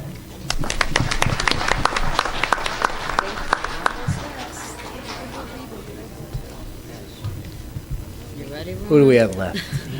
I'd like to call up Ms. Durbig for Howell High School. Your final. Your final. Okay, I know it's getting late, so I will be very, very brief. Congratulations to everyone this evening for your outstanding accomplishments, and thank you so much for all your kind words about Howell High School. I'd also like to recognize my administrative staff that's here tonight. Assistant Principal Jeremy Braverman, Craig Churn, Kathy Towler, and of course our SECA, Mr. Pete Meehan, who you're going to meet very shortly. Our National Hispanic Recognition winners, Lauren Scaniello, if you could come forward, and Lindsay McTighe.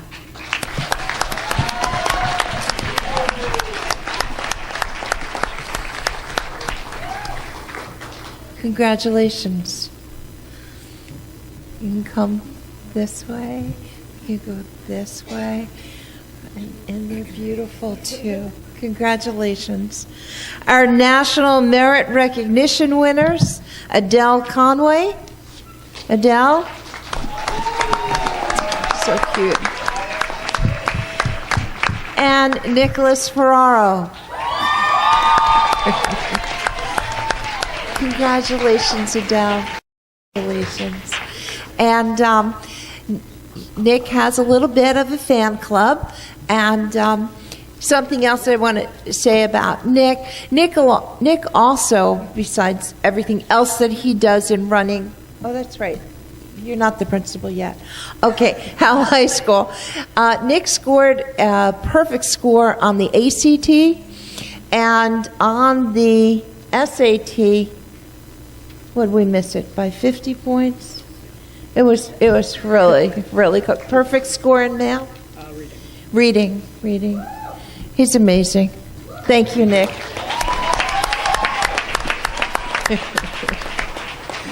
Okay. The next award that I would like to give out now goes to one of our teachers. I'd like Matt Colson to please come forward. As he's walking up, and of course in great fashion, he sits all the way in the back. Mr. Colson is a social studies teacher here at Howell High School. It is my honor and privilege to have been able to hire Mr. Colson.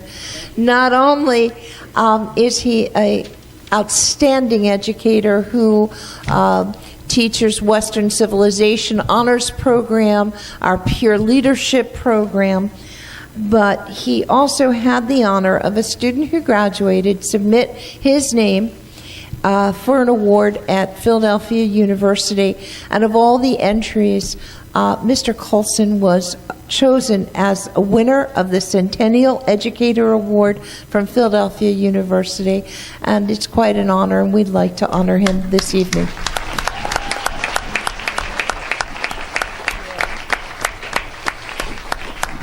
Mr. Meehan.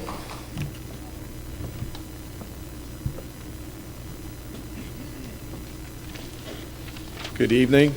Those of you that stuck around, thank you very much. Welcome to Howell High School, home of the Rebels. We have plenty of students to bring up tonight. I'm going to start with the extracurricular, and at this time I'd like to bring up Miss Regina McAllen to introduce the chorus.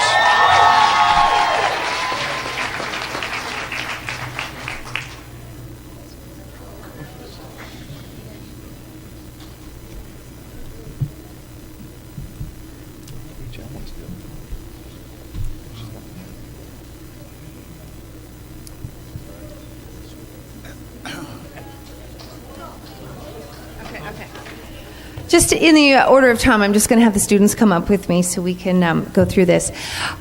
We've been working very hard here at Howell High School. We have a thriving music program, so I'm thrilled to be able to honor so many students this evening. The first thing is the All Shore Chorus auditions. This year we had 23 students accepted into the All Shore Chorus. If you just want to wave when I call your name. Taylor Feldman, who placed first in the soprano section. Kelsey Seaman, Lauren Weber, Kaylin Filardo, Jenna Nager, first in the soprano 2 section. Katie Langen, Marissa Frigoletto, Megan Smith, first in the alto 2 section. Danielle Berg, Liana Staana, Caitlin Leonard, Lauren Carter, Tia Gabriel, Gabby Russo, Megan Peterson, David Sherman, first in the tenor 2 section. Vincent DeSeno, Aaron Rothman, Matt Donzella, Brian McDonald, Mike Olson, Nathan Shank, and Malcolm Wilson. Congratulations to you all. I know it's getting late, but we did prepare it. It's 20 seconds to show you what the students have to do in order to be accepted into the All Shore Chorus. So it's just a 20-second audition piece that the students have to perform. So we're going to take it really quickly. Ready?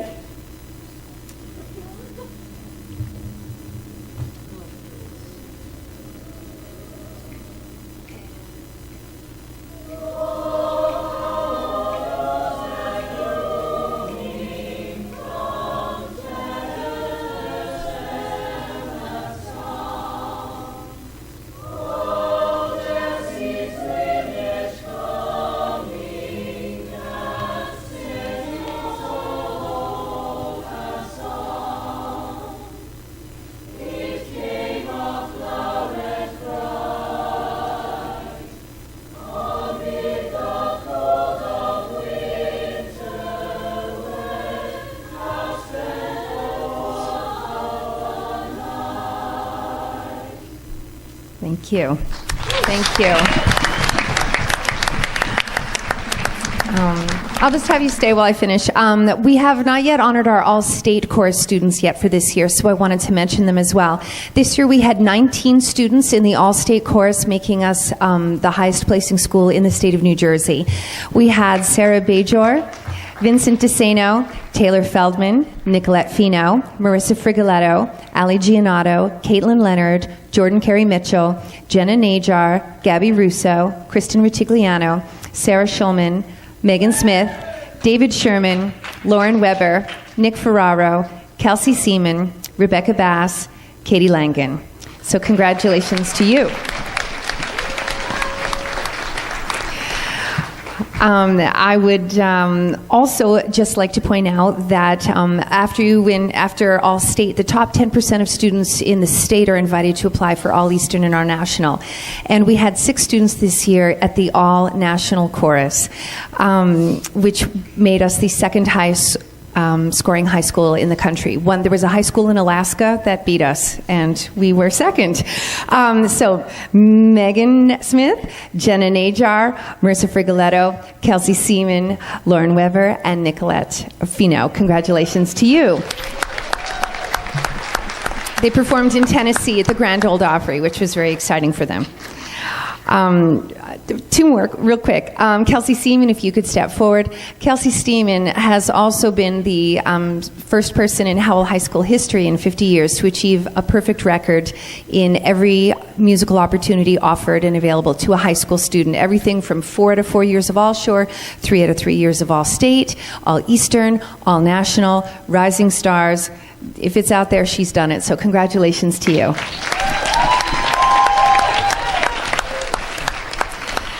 And as I said, Rising Stars is a high school opera competition for young budding opera singers. And Jenna Najar, Melanie Long, and Kelsey Seaman were winners at that and performed in a concert earlier this month. So congratulations to you. Thank you so much. And a special thanks to our administration for all their support. Otherwise, none of this would have been possible. Thank you.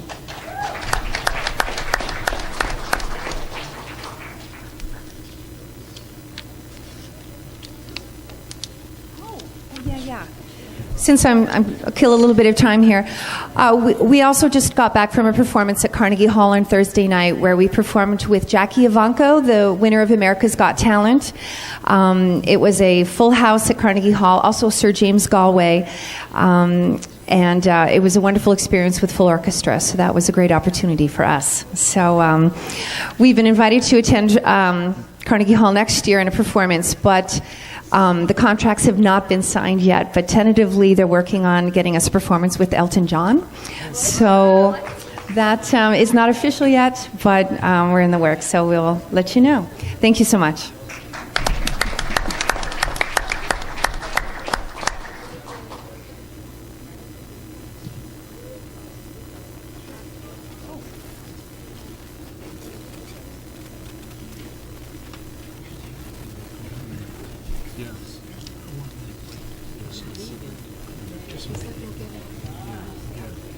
Thank you, Ms. McGowan.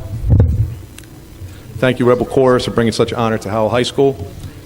At this time, I'd like to bring up our gymnastics coach, Ms. Jen Heyer.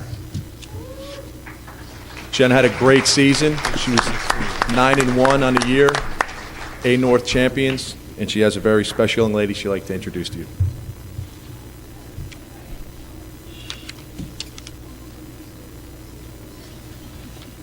Really? Oh my God, I need to stop still.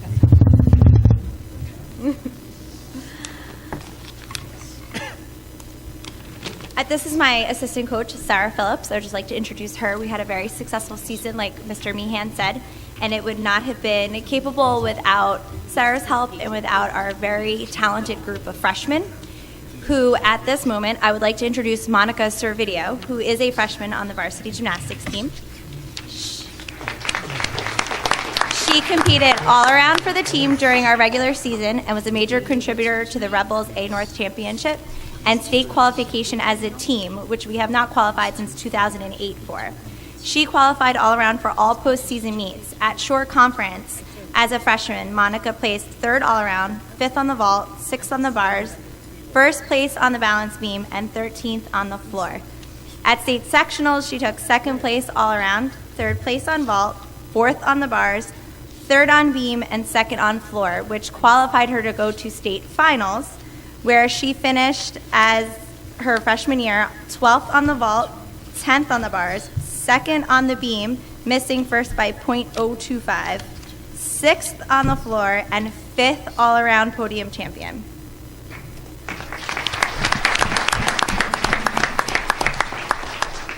All of those accomplishments awarded Monica to being voted first team all-state, first team all-shore, and first team all-district.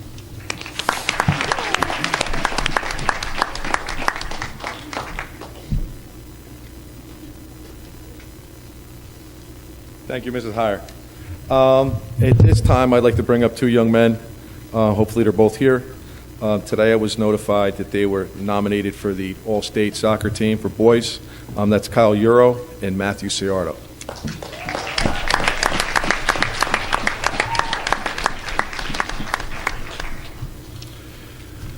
We had an interesting season in soccer. We ran into that thing that we call Manalapan. Thank you.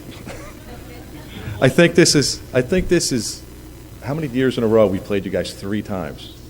I mean, it just doesn't stop. I mean, it's interesting to see, but it's also nice to see that it is one of our sister schools, and we are there at the top as far as the state level, and we can compete right across the district. Thank you very much, Matt, for bringing everything in your honor and all our honor here at the regional, especially here at Howell High School, and your performance on the field. I'd also like, at this time, to bring up Stephen Bonsamino.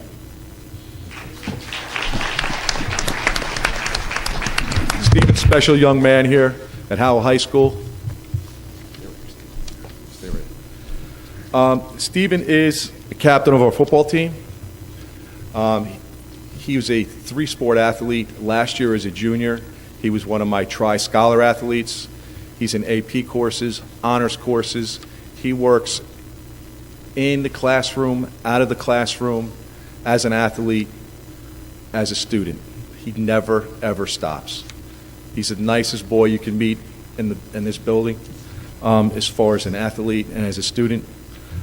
He's somebody that I hope one day my children will be like, and he's just a very special young man. I appreciate everything that you do here at Howell High School, on and off the field. And he is a winner of the New Jersey Minimax Maxwell Football Scholar Athlete Award. He was one out of the 50 kids in the state that were picked. I believe there was one young man from Manalapan this evening that was also picked for the team, and it's quite an honor to bring here to Howell High School. Thank you, Steve.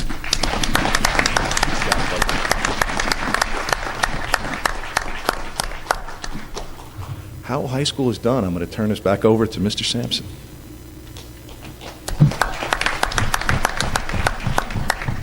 Before we recess for a moment, we'd like to recognize a few other individuals, and one in particular. Tonight is the last Board of Education meeting for Mr. Ron Lawson from Howell. Come on down here, Ron. Mr. Lawson has served this community for years on the K-8 board, and then for years here on the Freehold Regional High School District Board as board president for quite a long stretch that folks being on the Board of Education, folks may not realize it's the hours that it entails to put in behind the scenes, whether it's negotiating contracts, whether it's having committee meetings. It is a full-time non-job. And folks have to be really committed to their community in order to do that. Mr. Lawson was the board president when I was hired here, so he was an individual who I was obviously talking to first before I came to the district. His insight, his understanding of board processes, and his dedication to the Freehold Regional High School District and Howell in particular is second to none. So we wanted to thank Mr. Lawson for this evening for his years of service to the Board of Education. So thank you, Mr. Lawson.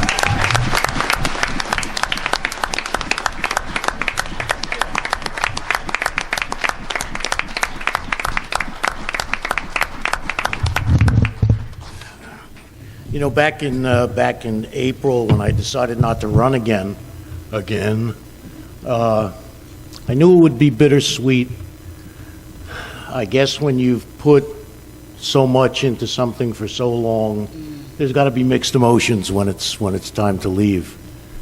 But on the positive side of that ledger, as I look forward for the Freehold Regional High School District with Mr. Sampson at the helm and with the management team he's put in place, I know that the current and the future students that come to this district will have an incredible breadth and range and depth of educational opportunities. Freehold Regional is a good district, and it's on its way, and in some ways it already has become a great district. I want to just take a quick opportunity to thank the good folks of Farmingdale and Howell for giving me the opportunity to serve for these almost 22 years. It's been an honor. Thank you.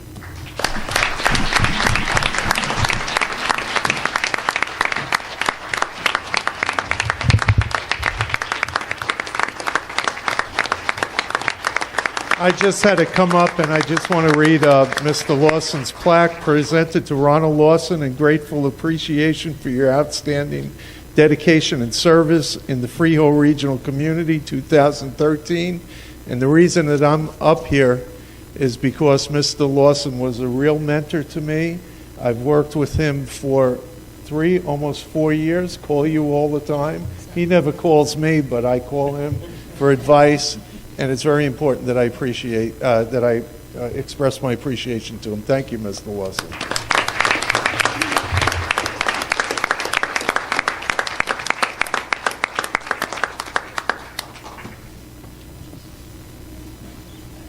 Folks, we will take a 5-minute recess.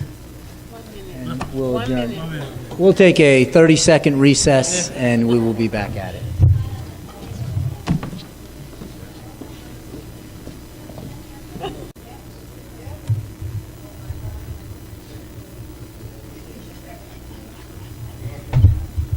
I wish we had a larger audience.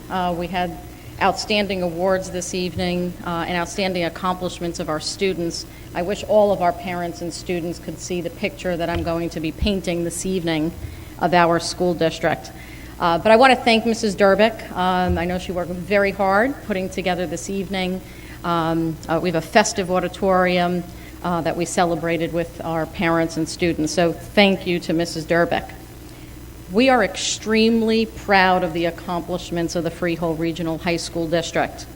As our Board of Education members know, we have a comprehensive strategic plan as well as district and school initiatives that continue to guide our practices to ensure the academic success for each and every student in the district. Those are our guiding principles, and we are very, very appreciative to our superintendent and to our Board of Education for their leadership and continued support of our work, both at the central office and from our building principals in the schools. Tonight I'm proud to present, which we do every year, and we typically always do it in December, the annual report of academic progress for the school district. There are some key areas of focus for this report this evening. We're going to be looking at our high school graduation test results. That's what everyone knows as the High School Proficiency Assessment, the HESPA, as well as the Alternate Proficiency Assessment, which is for special education students that engage in a different assessment other than the standardized HESPA. We're also going to look at, and we've talked about for a couple of years, but it is now on the forefront, is the 4-year graduation cohort rate. That represents students that graduated within 4 years of entering high school. We're also going to take a look at a snapshot, and this is apparent in our strategic plan, of our advanced placement test results. So as many of you know, all of you know, that the New Jersey HESPA is the present assessment utilized to determine secondary student achievement in mathematics, reading, and writing, and is one of the graduation requirements as specified in state code. First-time 11th graders take the assessment in March of their junior year. Students who do not achieve proficiency have an opportunity in October or March of their senior years to retest. The Elementary and Secondary Education Act has a flexibility waiver which requires us under federal funding regulations for each school in New Jersey to report the performance of its disaggregated subgroups, as well as its school-wide performance, as well as the 4-year graduation cohort rate. The subgroups that are analyzed are outlined here for you. The New Jersey DOE established that schools and subgroups could meet expectations in 2 ways, either by achieving proficiency of 90% in the subgroup, school-wide or the subgroup, or their individually determined performance targets for the areas of language arts literacy and mathematics on the HESPA. The progress and performance targets are given to the school district from the State Department, and they provide an analysis of student achievement and growth. There are particular benchmarks that we need to meet in each of our subgroup areas as well as our school-wide data over a period of time. The progress targets are set in annual equal increments over a 6-year period. The benchmark data is from 2011. Over for the all students category, as well as for the subgroups, we need to reduce our students that are not proficient by 50% over a 6-year period. That's what we're charged with. That's how the formulators are calculated for each of the subgroups. The school progress targets are identified in the areas of HESPA participation. That is how many students come in to actually sit for the test, their performance on the assessment, and school-specific, and it's dependent on baseline data from 2011. We have reflected, we'll show you a snapshot of language arts literacy as well as mathematics for the district. This data that we're showing you here is reflective of the class of 2013. So these students engaged in the assessment in March of 2012, October of 13, or in March of 13. It includes participation rates, as I stated, their performance goals on the state assessments, and graduation rates. That's all outlined in the district profile. As a district, we have done exceptionally well in both mathematics and language arts on the HSPA. We met all the progress target indicators except for 3 areas. 2 areas where we did not meet the target was in a subgroup area for economically disadvantaged in mathematics at Freehold High School, and special education, language arts, and mathematics at Howell High School. Overall, as a district, we met 134 of our 137 targets. We are extremely proud of that accomplishment. We continue to work in and grow and really hone in on any areas, curricular or instructional, to meet the needs of our subgroup areas. That's an ongoing effort through the district office as well as with the building principals. The next component that's analyzed by the State Department of Education is the 4-year cohort graduation rate. Mr. Moore just adjusted the slide there. The 4-year adjusted cohort graduation rate is not simply the number of seniors that graduate in their senior year, so when they start senior year to the end. It's a formula that divides the number of 4-year graduates by the number of first-time 9th graders who entered the school 4 years earlier. So it looks to capture students over the period of 4 years. It accounts for students that may have transferred in or transferred out, but it's over a 4-year time span. It's not a snapshot of 1 year. All of the tracking of graduation data is handled through New Jersey Smart. Some of you have heard that term. That is the warehouse, the data warehouse for the state of New Jersey. So in our student management system, in our software systems, we maintain all of our data. That data gets uploaded to the State Department of Education.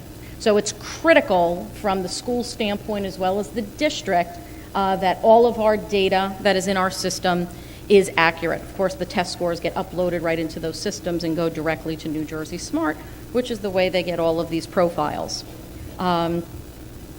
Graduation rate targets are met for school-wide and subgroups if the graduation rate is greater than or equal to 75%.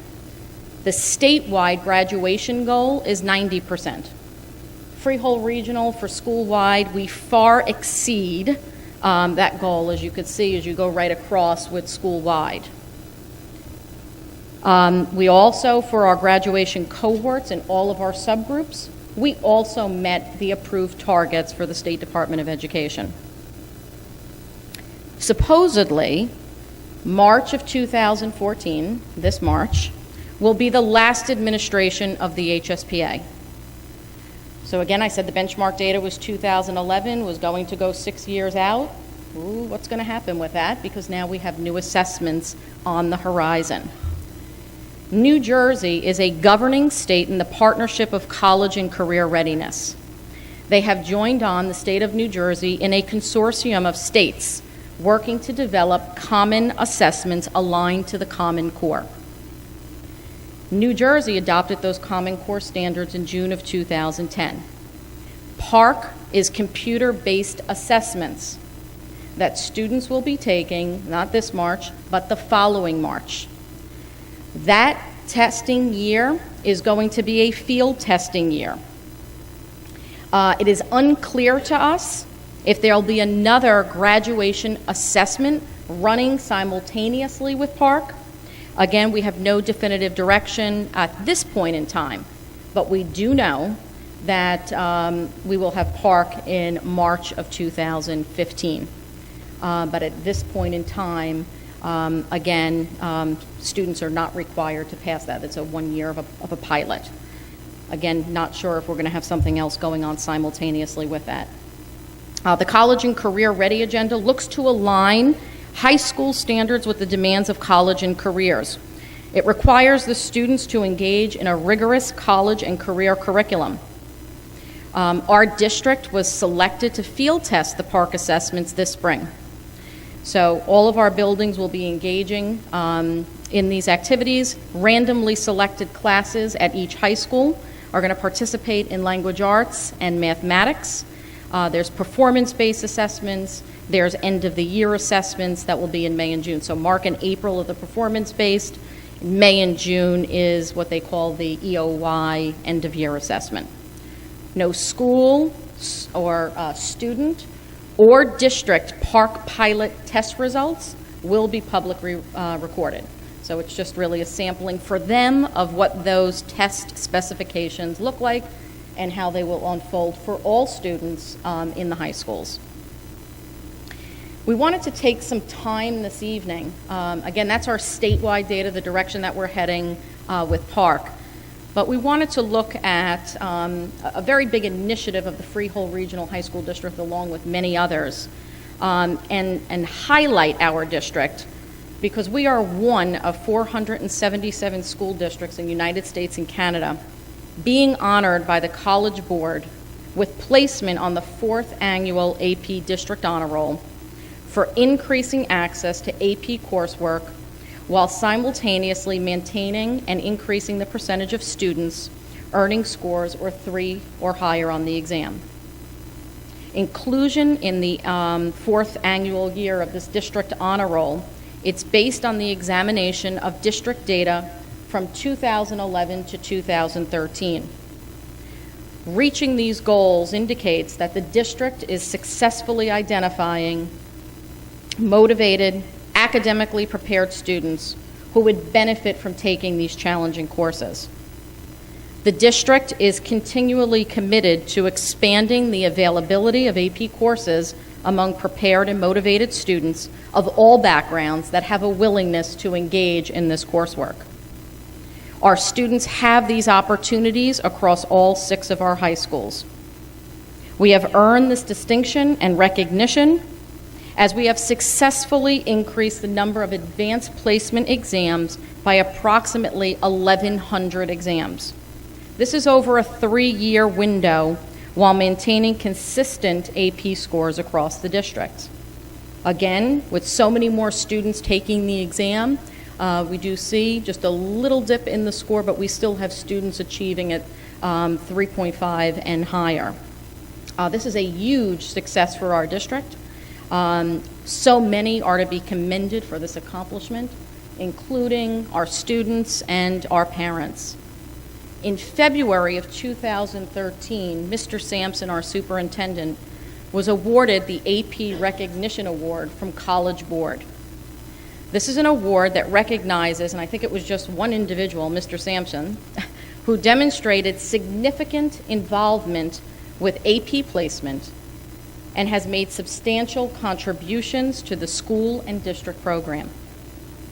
Our district staff work collaboratively to increase AP enrollment and access for all students. We believe strongly that students should be exposed to the rigor of AP coursework. We were able to achieve this goal because in the summer of 2012, the district created and implemented a very unique AP Summer Bridge program. This afforded over 200 students who had not previously taken an AP exam the opportunity to participate in a week-long focused program on developing skills and analytical processes needed to support their academic success as they embarked on a new AP course as part of their area of study in their academic schedule. Marlborough and Colts Neck High School made the list of top 15 New Jersey schools with the highest AP test performance for the 2012 AP Test Administration, according to the DOE's school report card data. Freehold Regional is honored to have been included on the AP Honor Roll for 3 of the past 4 years. Again, this is just a snapshot of some of our student achievement data. We are driven and guided by our district strategic plan, which we are in year 2 of. We have a number of initiatives on the forefront, including an in-class resource theory of practice, which is looking closely at our special education subgroup and continuously moving students on the continuum for the least restrictive environment to provide them with the supports, the resources, and the tools to meet their state graduation requirements with success, as well as their development through their high school career. So I know it's been a long evening. I thank you for your attention. If anyone has any particular questions on the data, I'll be here. We have packets for each of you. I don't know if Mr. Sampson wants to say any additional words, but I do know we have our auditors here for a report tonight also.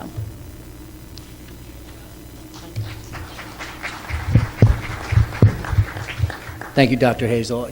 Just to add to that briefly, we highlighted the advanced placement data. That's one avenue amongst many of which our students achieve in the school district, and I think that that was evident this evening by sort of the wide range of students who were recognized for all these individual talents. And it's our job to help unearth and nourish those talents and provide kids with the opportunities to excel in really impactful and meaningful and individualized ways. And the assessments around that at the end of that will take care of themselves if we're doing what we need to do with the programs that we put in place.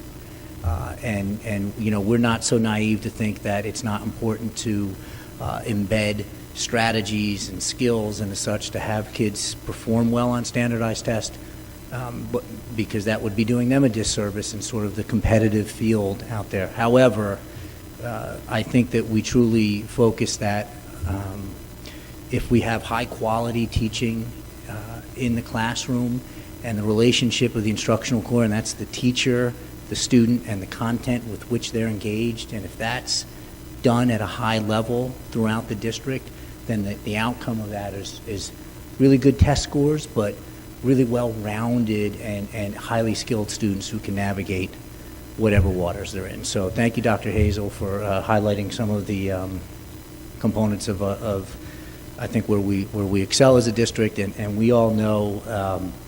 I think the attitude of the district here is, what's the next level of work? So we're here. How do we get here? Tomorrow morning I have a leadership team meeting. The quote on the agenda is, and Liz Higley's laughing, must have read the agenda, but the quote on the thing is, high-functioning systems look at themselves and say, what is my next level of work? I'm happy where I am, but how do I get to the next level? And so we don't rest on our laurels, and we will continue to push the district. And we have a exceptional faculty and staff to do that, a great student body, supportive parents, a terrific Board of Education. So all the pieces are aligned here for really true greatness. We're going to get to the audit, and thank you, gentlemen, for being so patient. And I'm going to call Alex Ferrara up in a moment, but a brief note on the audit. The districts undergo an audit on an annual basis, and I think it's important to frame the audit a little bit. Sean Boyce isn't available this evening. He's working on a project, but I'd like to publicly acknowledge the work that he and his office do. Alex, in particular, is his assistant business administrator.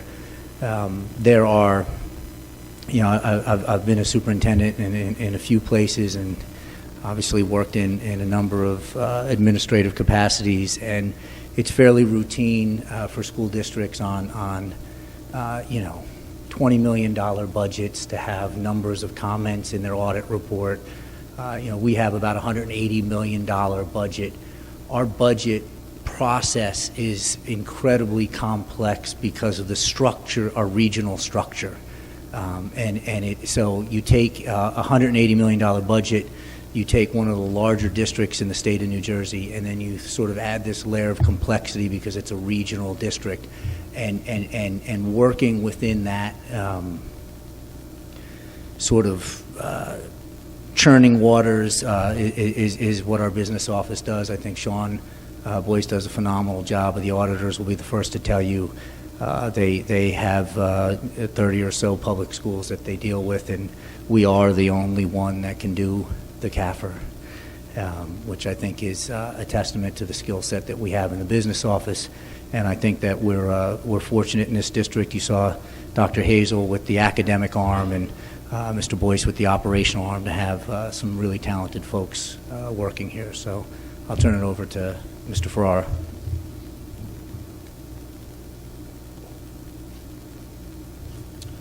Thank you, Mr. Sampson. Just wanted to take this opportunity to welcome Suppley Clooney and Company, Mr. Robert Swisher, Mr. John Swisher, and they're going to be discussing the comprehensive annual financial report, which is the report that pretty much details the state of our organization from a financial standpoint and kind of sums up the end of the audit process. Gentlemen?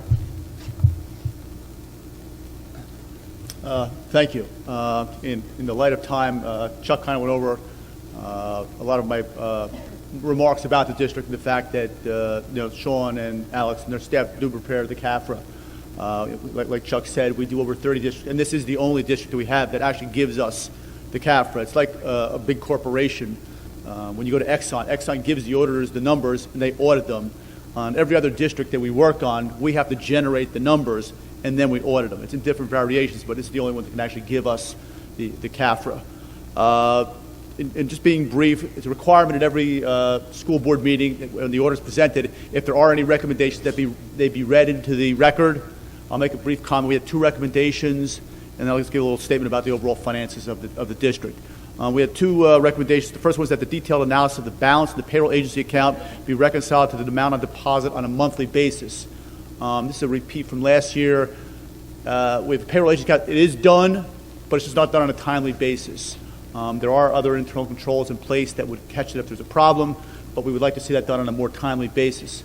And the second recommendation is that the advertisement of a professional service contract awards include either a fixed amount or a not-to-exceed amount of the contract. And what we're talking about there is when you award a professional service contract, that there be an amount associated with it. For instance, when you award the auditor's contract, it's a flat fee, it's awarded at that amount. But in cases where there's like an attorney or sometimes an engineer, sometimes it's awarded at an hourly rate, and you don't really know the total dollar amount that it's going to be. And in accordance with state guidelines, we're supposed to have a not-to-exceed amount. So we're suggesting that the district put that in their professional service contracts going forward. So going forward, you'll have a corrective action plan that's going to say how you're going to correct these problems, and I would suspect they'll be taken care of by next year at this time. Overall, the district is in very good financial shape. The district's been able to put away money in their capital and maintenance reserves for future projects, and they have fund balance available to support future budgets coming up that hopefully will avoid having large tax increases. If anybody has any questions, I'd be glad to answer them. Otherwise, thank you very much. Again, we've received the full support of the finance office and the administrative staff. You have very good officers here. Thank you.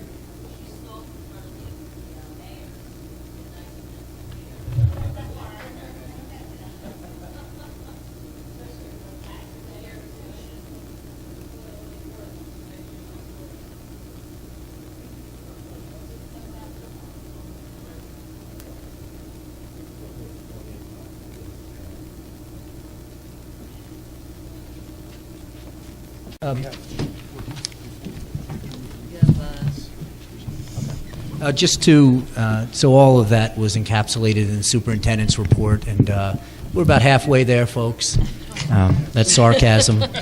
But one of the things that we wanted to do, and it was difficult to do it earlier because the students opened up with the Star Spangled Banner, but we wanted to make sure that we observed a moment of silence for 2 former employees who passed away recently. First, Carmelyn Salkowitz, who worked in the transportation department for many years, and passed away about a week and a half or so ago. And also for Mr. Walt Zuber, who Ms. Durbig mentioned, is the first principal of Howell High School. I know Mr. Moses wanted to say a few words before we I just wanted to say that Walt Zuber was my principal 43 years ago. when I taught in the district, first started at Howell High School. If you knew Walt, he had a Marine crew cut that never changed. And when I started teaching here in 1970, 71, my hair was a little bit longer than Jen's hair. That never seemed to matter to Walt. He was always, although he was very strict and, straight edge, he was always very fair. And if you ever saw a basketball game, he was one of the best referees ever. Commanded all games that he officiated. So I just wanted to mention I coached every one of his sons in soccer, and he is sorely missed in this district. Two other things I have to mention. I know all the schools participate in the candlelight vigil against drunk and drug driving. I had the opportunity and pleasure to be at the one at Howell High School that was run by Kevin Flynn and Scott Lipson. They did a great job, and I just wanted to make sure that they were recognized. And last but not least, I don't want it to go unmentioned that this is the last meeting that I will be seeing Dr. Suzanne Kegler, who is going to be retiring at the end of the month, and I just want to say that I'm really going to miss her.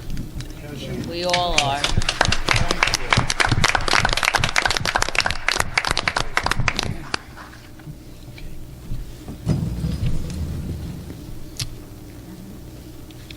Yeah, we're going to move into the financial report. I was going to thank Suzanne once again in new business, but Mr. Moses jumped the ship. But since we're there, Suzanne, we did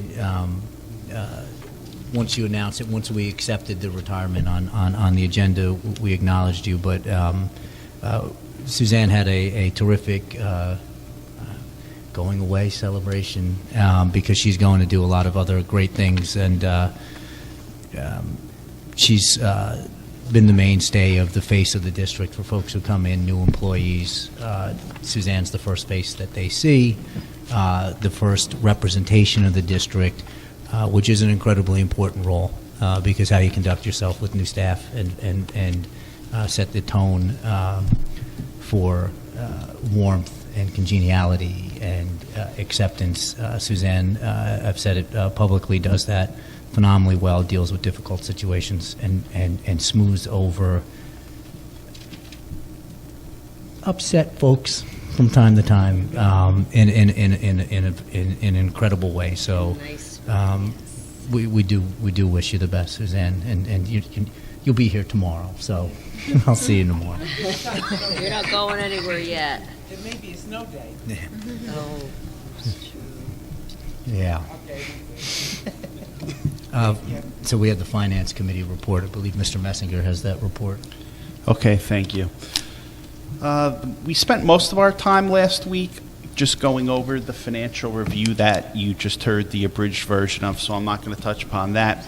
There were two other issues. One thing we talked about within the comprehensive annual financial report was that the food service program lost almost $305,000 in the 2012-13 fiscal year. And obviously, these results aren't consistent with the goals of offering a nutritious meal while remaining cost neutral. And basically what it comes down to is that I'm sure everyone's heard about the federal government and Michelle Obama, and there's just more and more regulations on what type of food we can serve, and the ingredients and the foods that they're mandating costs a lot more, as you can imagine. And what they're serving is not as attractive to the students out there. I mean, a teenage boy who's becoming a man is not really going to go for just an apple and a piece of wheat bread for lunch and spend money on that. So basically, there's revenue issues, there's cost issues, and our present vendor is Sodexo, as everybody knows. And this school year is the last available renewal year within our contract with them. So basically, we are going to have to advertise for a new food service management company for the next school year. So we talked about that and what that may look like down the road. And I've discussed before that it's not a pretty picture. It's very unclear what's going to happen with that. And then we just wrapped up with talking about the ESIP plan. Sean had basically given us just a big diagram of where we are in the process. To remind everybody, we're considering $27 million worth of work. And remember, we're going to be issuing energy-saving obligations or bonds, and we're going to get subsidies from the state to pay for all this. Right now, the State Board of Public Utilities is currently reviewing the ESIP plan that our architect submitted, and we're currently working on logistics between the state's consulting engineer and our engineer. Really the way it's going to go is due to need. Freehold Borough, Manalapan, and Freehold Township are in the first group of projects that are likely going to get going. And to remind everybody, these schools need new boilers and lighting, and the architect just went over some of the logistics of how this is going to be done at Freehold Borough. And that was a quick summary of our meeting. Thank you, Michael. Now we come to public participation. We have one name, Charles Brightweiser. Hope I said that right. Oh my God. She got an award for sticking it out.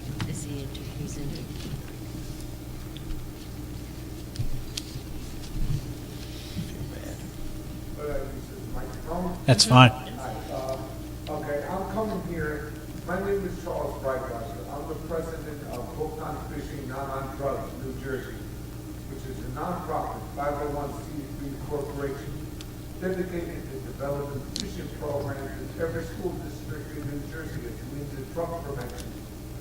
We are successfully operating in Oldbridge schools and in Alamance Township schools.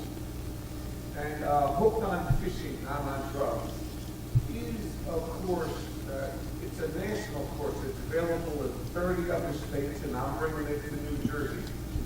And it's a course divided into 21-hour lessons which teach core curriculum like biology, science, health, conservation.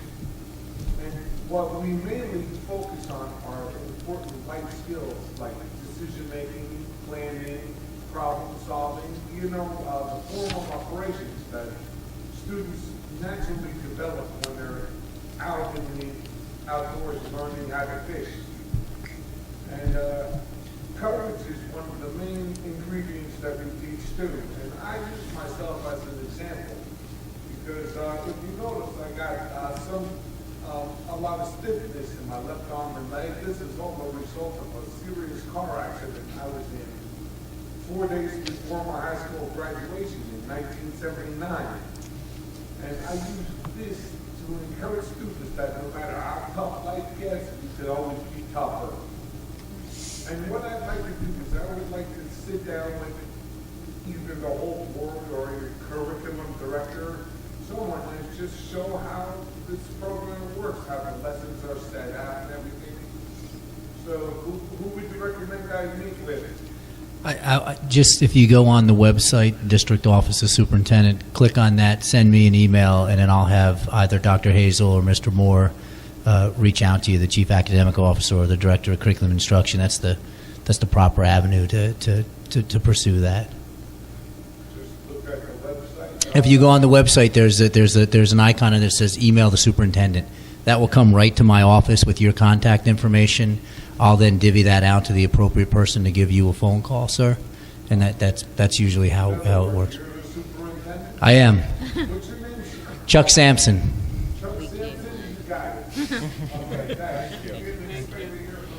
No problem. Thank you. Okay, I think that was it for public participation. Yeah, just a couple things before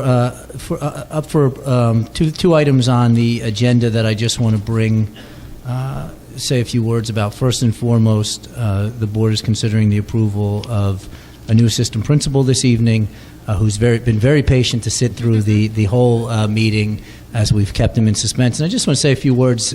Sean Curry, Sean, stand up for a moment.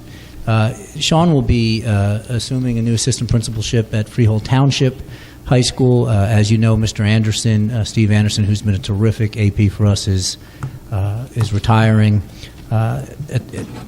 effective January 1. Steve has been phenomenal. No pressure, Sean. But Sean is currently an assistant principal at Sayreville High School, so he has several years of experience under his belt as an assistant principal. And I've been very proud to say that we've hired internally far more often than not over the past couple years, and that we've grown our own and we've promoted folks from within. And I put Mr. Curry through the ringer with 2 interviews back to my office. As an outside entity, we wanted to make sure that we really vetted him well, and his superintendent, his principal, the folks that he's crossed paths with, spoke to his professionalism, his ability to work well with others, and his work ethic. He moved to Manalapan recently with his family, and was very candid in his desire to be a part of the Freehold Regional High School District. So, Sean, welcome aboard, and I'm sure you're going to do some great things for us. Also, it's noted under the change of status for the public. With Dr. Kegler's retirement, we will be, the board will be approving the promotion, the lateral move, because she is a director, of Jen Sharp from Director of Guidance and Operations to Director of Personnel this evening.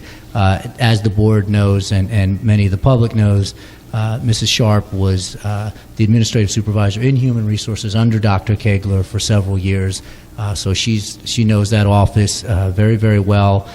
Personnel is her passion. When we restructured about a year and a half ago, and I moved Mrs. Sharp over to the Director of Guidance and Operations.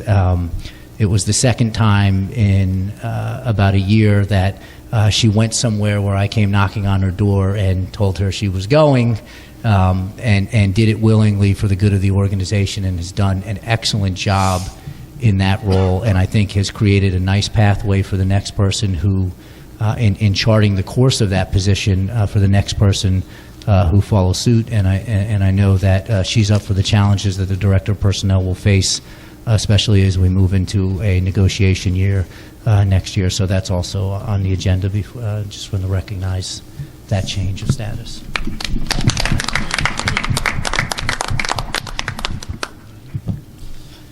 We have just 3 changes to the agenda. H1, addendum to substitute personnel, that is in the back. And then 2 other motions. H8, approval of termination of employment. Resolved upon the recommendation of the superintendent of schools, a termination effective December 17th, 2013, of the employee whose name is on file in the superintendent's and board secretary's office be approved. That's H8. And then finally, H9, approval of termination of employment. Resolved upon the recommendation of the superintendent of schools, the termination effective December 17th, 2013, of the employee whose name is on file in the superintendent's and board secretary's office be approved. Mr. Moses? Yes. Mr. Moses, before you, one other second, there's one other item that just needs to be added to H1. The name Dennis Bruck was inadvertently omitted to be listed as a SAD advisor for Colts Neck High School at a stipend amount $1,500. Okay. We need a motion to approve the resolutions H1 to H9, I1 to I5, J1, K1 to K9, and L1 to L4 as amended. Do we have a motion? Motion. Second? Do we have a second? Second. Okay. Yes. Mr. Lawson, second? Okay. All those, oh, you're going to take all? Questions? Seeing none. Mr. Asatolo? Yes. Mrs. Lavin? Yes. Mr. Lawson? Yeah. Is this to take it as a whole or voting on it? This is voting on it. Voting on it. Yes on everything except for H2 with regret. I must say that I've been advised by counsel to vote present, but taking no action on Mrs. Sharp's appointment. Wonderful thing, though, I happen to think it is. Mr. Messenger? Yes. Mrs. Sutera? Yes. Mr. Moses? Yes. All right. New business. old business. And before we get to no business at all, for the board, please make sure that you take a look on page 17 of the agenda. It lists all the board dates for the upcoming year. Do we have a motion to close the meeting? Motion. Second? Go ahead, Ron. It's all All in yours. favor? Second. We'll miss you, Ron. So shall ye say, so shall it be written. Thank you.